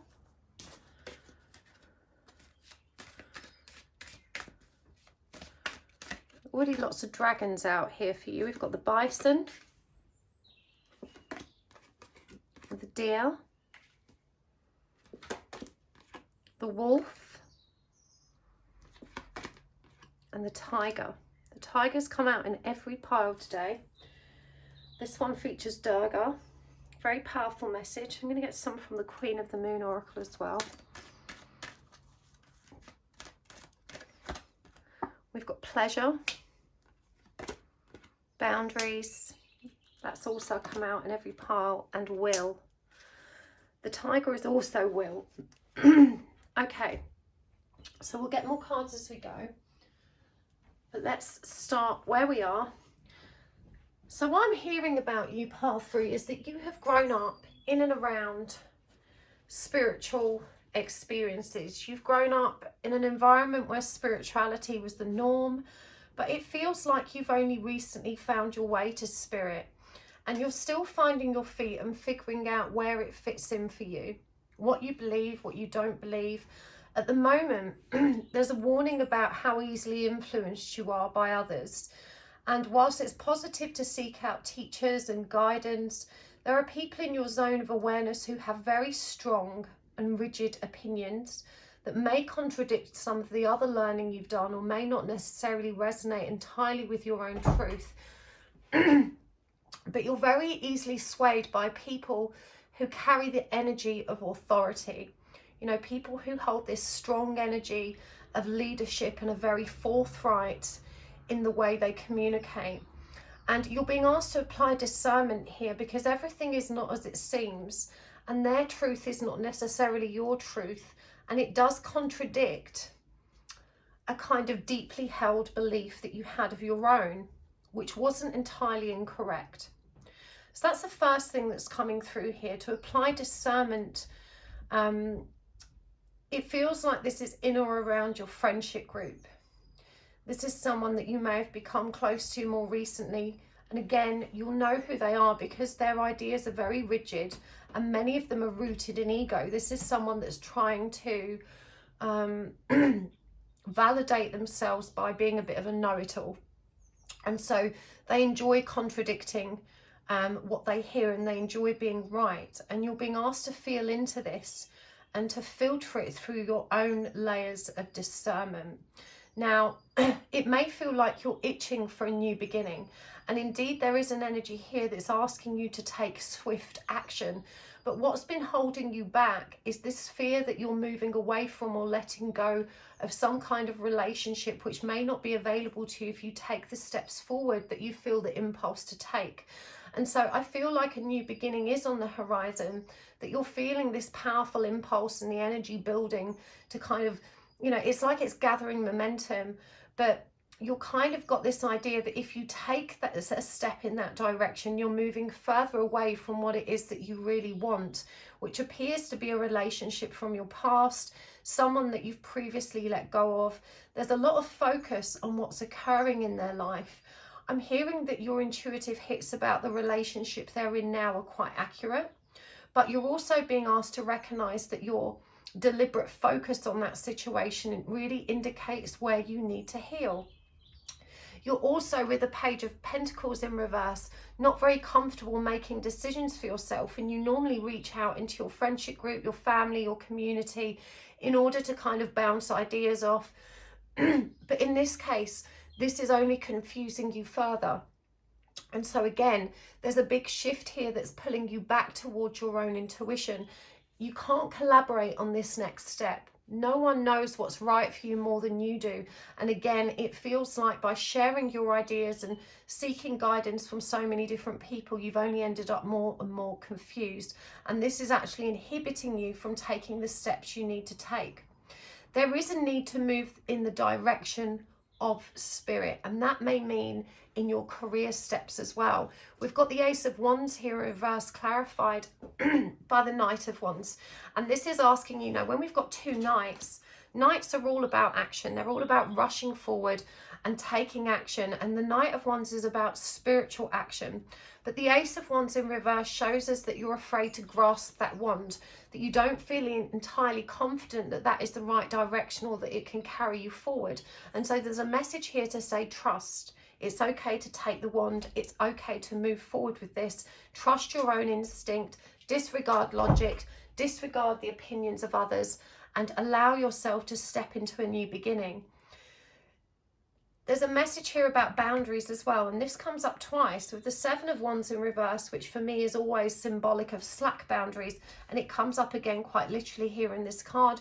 Here it's clarified by the Sun, and I feel the urge to show you that the Eiffel Tower is on this card. Maybe that's a sign some of you have asked for, and because these are smaller cards, as I said, you've got horses here, you've got quite a few dragons showing up in these cards as well. But yeah, this is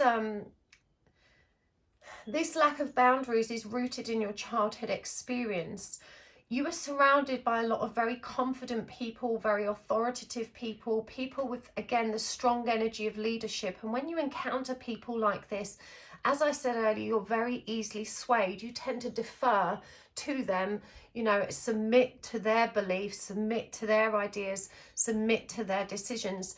And you're being empowered here now to rise above that without undermining that beautiful, accepting childhood vibe. There is such a beautiful innocence about your energy. even though you can be very discerning and you're certainly very intellectual and very mature in lots of ways, you have this beautiful energy of childlike innocence in terms of how you receive other people. You tend to see the best in everyone in any given situation, and a lot of the confusion that arises in your zone of awareness is born of this propensity to not have firm boundaries when it comes to making decisions for yourself. You've got to learn to stop asking other people what they think. And I want to be cautious in how I present that, because of course sometimes it's important to be open and willing to listen to the opinions and guidance of others. And indeed, spirit will communicate with us through other people when they can't access us directly. However, you are very in tune. You're very in tune to your own sense of knowing and truth. You're very in tune with your own heart and your own soul. And when you take enough time to really feel into that, you can get a really clear and distinctive hit on what is right for you. So again, you know, this propensity to allow others to guide your understanding is really blurring the edges of your decisions, and you're really being asked to reinforce your boundaries in this respect and to be more firm in the guidance you're prepared to receive. Part of the reason you don't want to move forward, as we've discovered, is because of this person in your past. And this is what's clouding your decision-making process. But you're being reminded that that anxiety and that resistance that you're feeling is born of that truth in you that recognizes it as a chasing energy. You know, by inhibiting yourself from moving along your own path just in case something else comes along, or just in case you might miss out on, you know, this person, is really kind of bowing down to your own chasing energies and that kind of desperate longing you to resurrect that relationship. Plus, it's a very limiting belief. If you're moving along the right path, your destined path, then you're undoubtedly going to encounter what's meant for you. So if it feels like you're moving away from something and that's rooted in fear, let the fear go and trust that, you know, the right path will guide you towards what you're meant to have, what you're meant to experience. And that may or may not include that person. But again, it feels important to remind you that the intuitive hits you're getting around them and the relationships they're having right now are correct. My guide's asking to be more specific in that. It may appear that the relationship this person in has kind of broken down, and that's giving you a renewed sense of hope that they may return to your zone of awareness. But they're saying not to restrict the universe from delivering what's meant for you by assuming that certain conditions have to be met for it to come to fruition. I.e., you know, you're thinking that if you take these steps forward, you're moving further away from that person, whereas you could very well be moving closer to them, not in a literal sense, but certainly in an energetic sense. So you're being asked to trust that impulse that you're having and to take action, you know, to move towards what feels really good, to focus on pleasure and to assert your strength of will to carry you there. Marilyn Monroe. Orgasms don't exist. It's better to spend your time reading Ulysses. Enjoy your wedding day. You only get to do that 3 or 4 times in your life. Never pick stability over a good time. And so, you know, you're really being asked to expand your horizons and to accept all the different pleasures that life presents to you right now without guilt or shame. The focus is very much on feeling good. And again, with this being a number 18, the energy of the moon, which is all about intuition, you know, you're being asked to trust that if it feels good, it's definitely the right thing. Lord Byron, be mad, bad, and dangerous to know. Love will find a way through paths where wolves fear to prey. Friendship is love without wings. And look, you've got the wolf here. The energy of authenticity. You're being asked to be true to yourself and to recognize that that is the right path to take. That actually leads you away from danger. It leads you away from all the things that are going to be a lot more challenging. And this is a number 17 card, which also relates to the energy of the star, of wish fulfillment. It's reminding you that, you know, you don't need to follow the pack. You can go out and do what's right for you and what feels good to you, and trust that that's going to move with it in the right direction. There may be a friendship picking up between you and your person. the person we mentioned that was coming in through your past. And by all means, continue nurturing that, but don't restrict yourself on the basis that something could or may happen if you stay where you are. There's a great need to move forward, to have this new beginning. It could be a new home, it could be traveling, it could be a new job even. It's definitely something of a very practical nature. Marlene Dietrich, dress for yourself, not for a lover or occasion. Once you have forgiven your lover, get them to reheat the sin. It's the friends you call after hours that matter. So the reheat the sin is really interesting. For me, this is reminding me that you're going to continue cycling through the same shadow aspects until you nail the lesson contained within them. There's certain friends, again, that you've been discussing this with. Some of them allow you to broaden your objective perspective, but others are looking at it through the lens of their own egoic experience. And again, you're being asked to apply discernment here, to be very careful who you're taking advice from. In particular, the people that are very firm, very authoritative. I know, listen to me, listen to me. You know, when people are that determined to make you agree with them, they're generally propping up their own ego through the conversation. You know, people that give advice shouldn't be attached to it. They shouldn't be attached to you accepting it or not. It should be offered with authenticity, with love and sincerity, not because they're trying to assert themselves over you. And so again, there's a message here about that. I couldn't help but think when this one came through about Native American culture, obviously it's very heavily depicted here, but it's referred to as ritual, and it feels like there's something in your ancestry, if not from this lifetime, then certainly from previous lifetimes, that's really going to help you tap into the truth of who you are.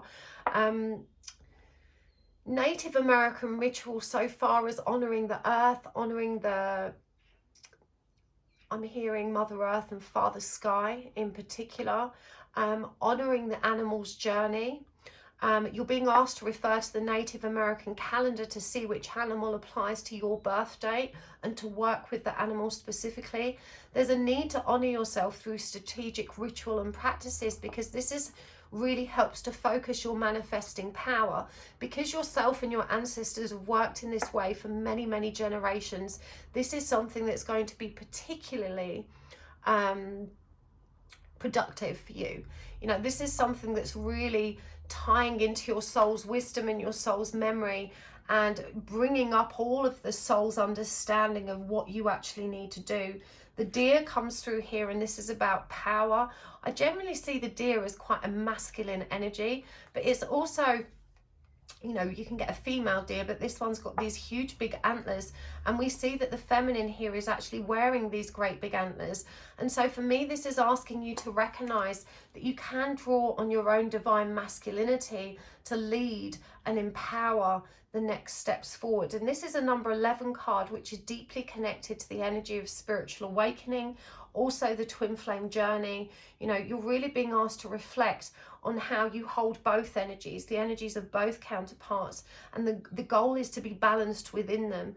And right now you need to assert your masculinity to help you gather the strength, to gather the qualities of leadership that will help you really assert your own truth and move forward in a way that's right and proper for you.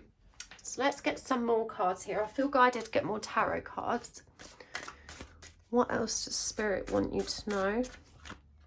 We've got the Two of Cups, the Ten of Wands in reverse, the High Priestess in reverse, the Page of Swords in reverse, and the Fool,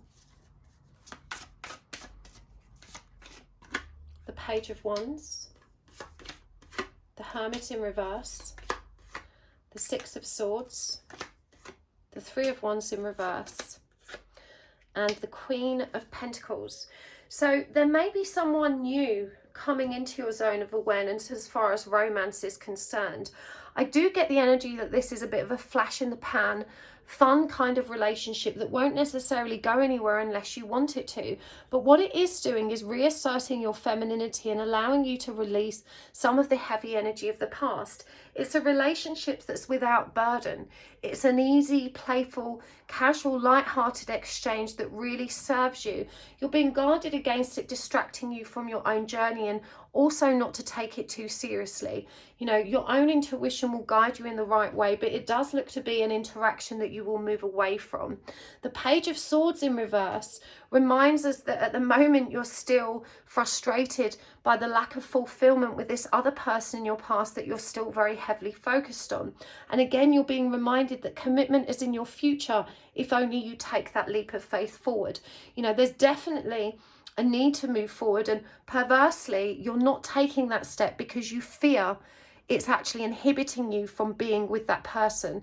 And again, there's a reminder here that commitment is in your future if you take steps in the direction that's right for you. But don't pay too much attention to this new relationship. It's fun, flirty and easy for a reason. It's there to help you enjoy yourself, to take the pressure off, to bring some light-hearted fun, and to remind you to be in the present. It's not there to keep you stuck or to keep you rooted where you are. Again, don't ignore your intuition. This is a connection that isn't necessarily designed to last, and that you probably do need to move away from. So let's get some more cards up for you. This is the Music Oracle. And we've got Beyonce. We've got Kendrick Lamar. I love Kendrick Lamar. We've got Barbara Streisand. Love her too. And from the Healers of the Earth Oracle, we've got Divine Feminine. We've got Bottled Up. We've got Tea of Transformation and Safe in Your Bubble. I feel we need to get one more of these. Cleansing. Okay. So Beyonce. Confidence can be the most powerful aphrodisiac, be both everywhere and nowhere at once. When someone sings from the heart, don't go tone deaf.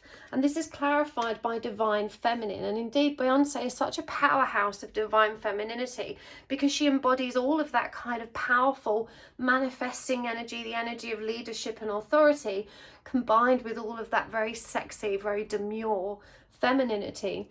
But I'm really drawn to, you know, confidence can be the most powerful aphrodisiac. And this is why you're seeing, you know, people attracted to you, you know, swarming to you like bees to honey, because your confidence is at its peak right now as you step into your truth and you begin radiating this energy of purpose and unconditional love. You know, you are receptive to love coming in your direction, and so try not to be overwhelmed by the amount of attention you're getting or allow it to distract you from the forward path. Kendrick Lamar, become the cure, not the symptom. Don't demand respect, command it. You can be broke without being broken. So, you know, for me, if you have to tell someone to respect you, you've already undermined yourself. You know, people that command respect simply don't stick around where respect isn't being served. You know, you shouldn't have to demand it. If someone's not giving you respect, they've already communicated that they don't respect you, and it isn't their job, so it isn't your job to change their mind or to educate them. So there's a message here about stepping away from situations where respect isn't being served. You can be broke without being broken.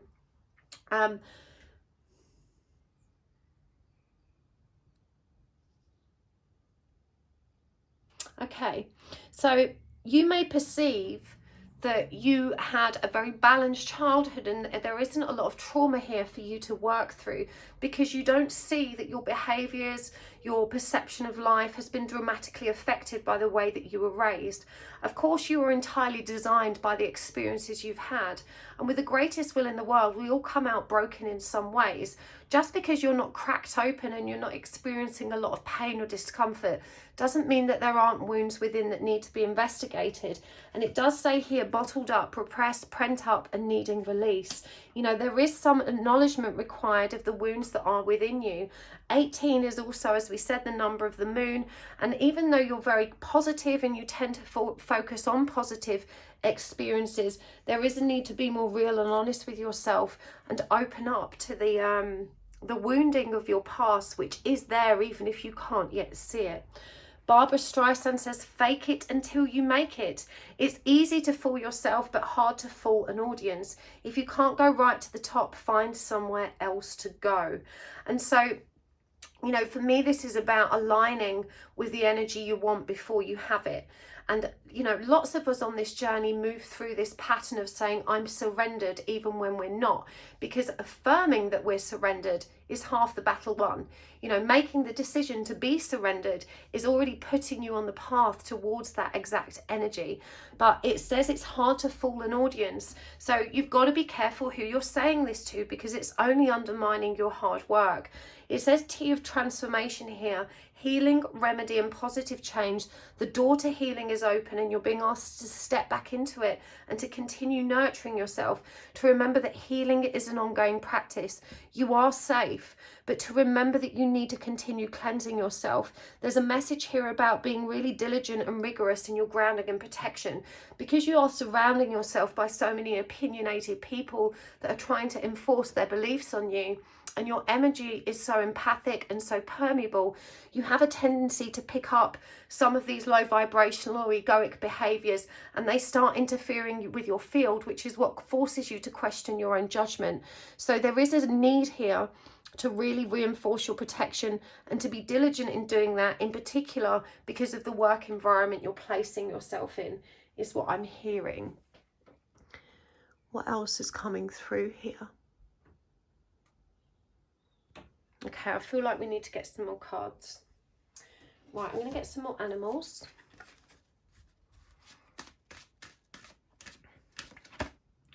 We've got the fruit bat flying fox. We've got the owl. We've got the peregrine falcon. And I'm going to get some cards from your higher self, messages from your higher self. These are just blanks that I've channeled messages and written on myself. I want to change, but I don't know how. Release bitterness, anger, resentment, and envy. I'm very jealous. You are not as healed as you think. Stay humble. Every experience offers a gift. Learn, grow, pay attention. One more.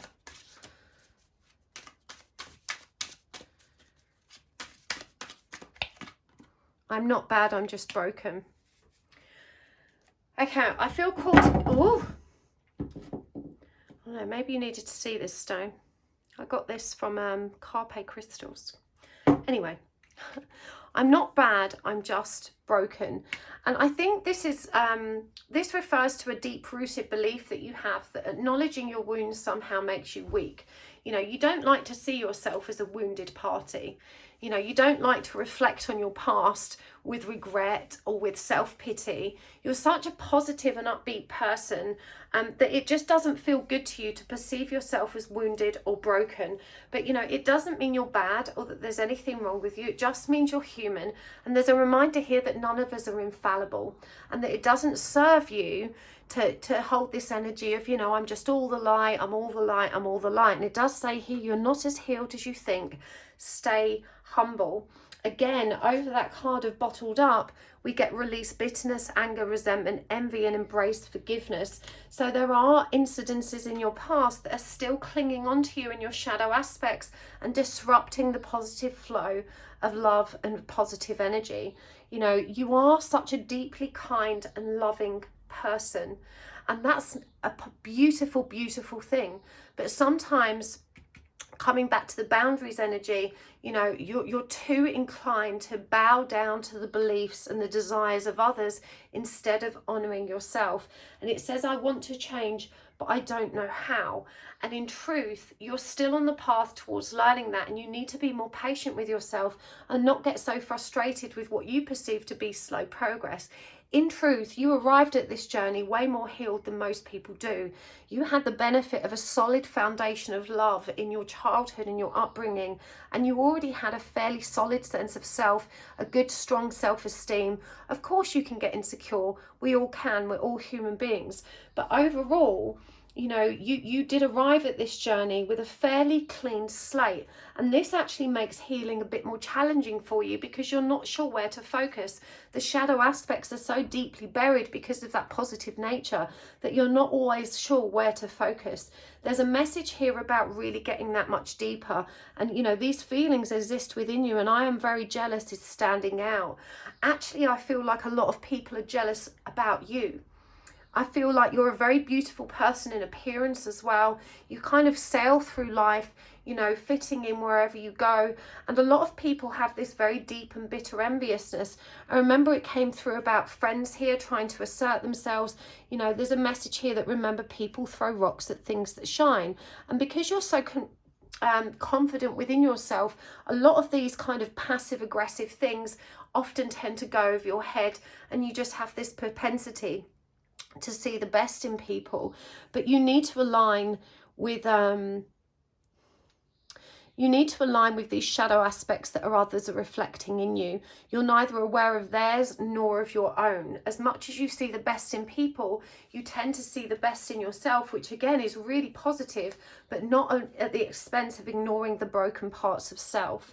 The owl is a number 4, and again, this reminds you about stepping into your own wisdom and truth in order to drive yourself forward. The peregrine falcon is all about highest perspective.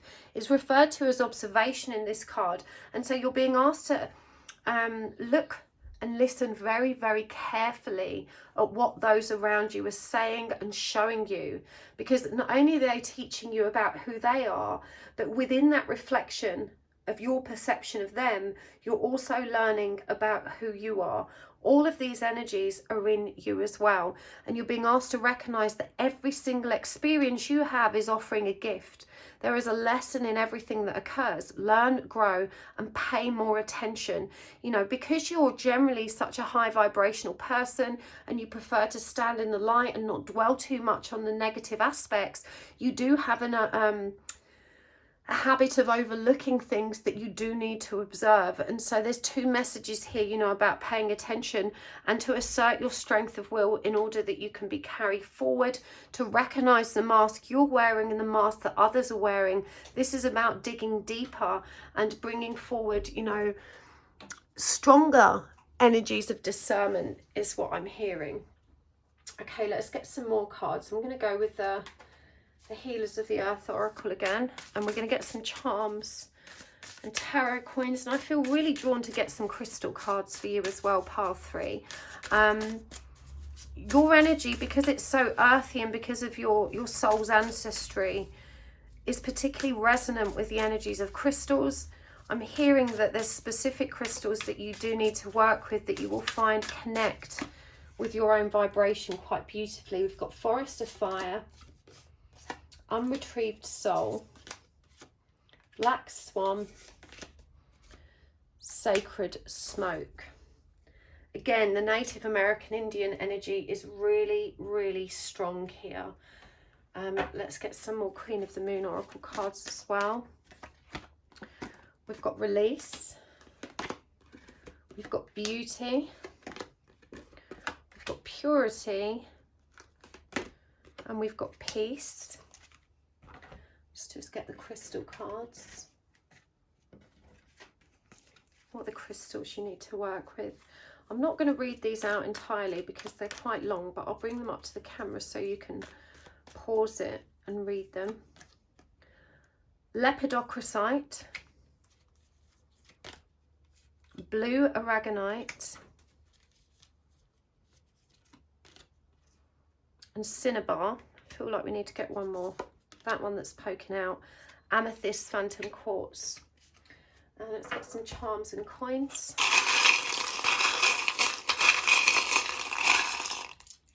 Okay. We've got I Believe, No Idea,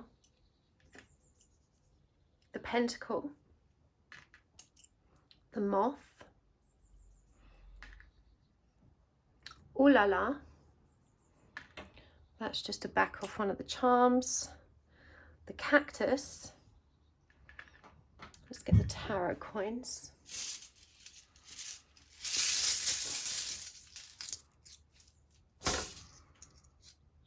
the Four of Swords, Temperance, and the World. So, a big part of the, I nearly said fart then. A big part of the transformation that you're going through at the moment is learning to trust in your own dear heart. It's all about self-belief and believing in the stream of consciousness that is meant for you. Again, because you're surrounded by so many people with so many different spiritual beliefs, there's a really important lesson in discernment and learning what brings you to life. We've got Forest of Fire here. It's represented by these mushrooms, and remember, mushrooms grow in the dark, but they need water. They need emotional depths to sustain them and to develop that growth. And it says here, passion, aliveness, and flashes of inspiration. You need to be paying very special attention to what lights you up, what excites you. You know, that's a very clear indicator that you're moving in the right direction.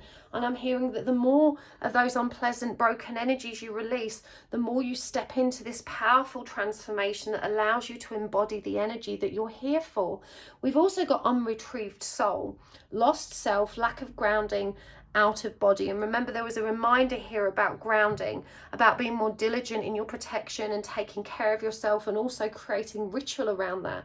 Unretrieved soul does remind me of that indigenous shamanic practice of soul retrieval, you know, and this is about rediscovering those lost parts of self that have been stunted through many generations. And I feel like you were part of the same kind of soul tribe and indigenous culture for a very, very long time, and something in your history thereafter has kind of squashed your security in those beliefs. And this is the lifetime in which you step into that energy of rediscovery and step into the beautiful truth of who you are.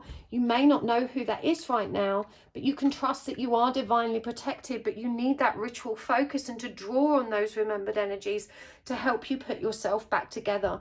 And again, you know, the moth comes through to remind you that you are moving towards the light constantly, and that sometimes that process of change can feel somewhat destructive or uncomfortable, but you're being asked to flow with the energy that presents.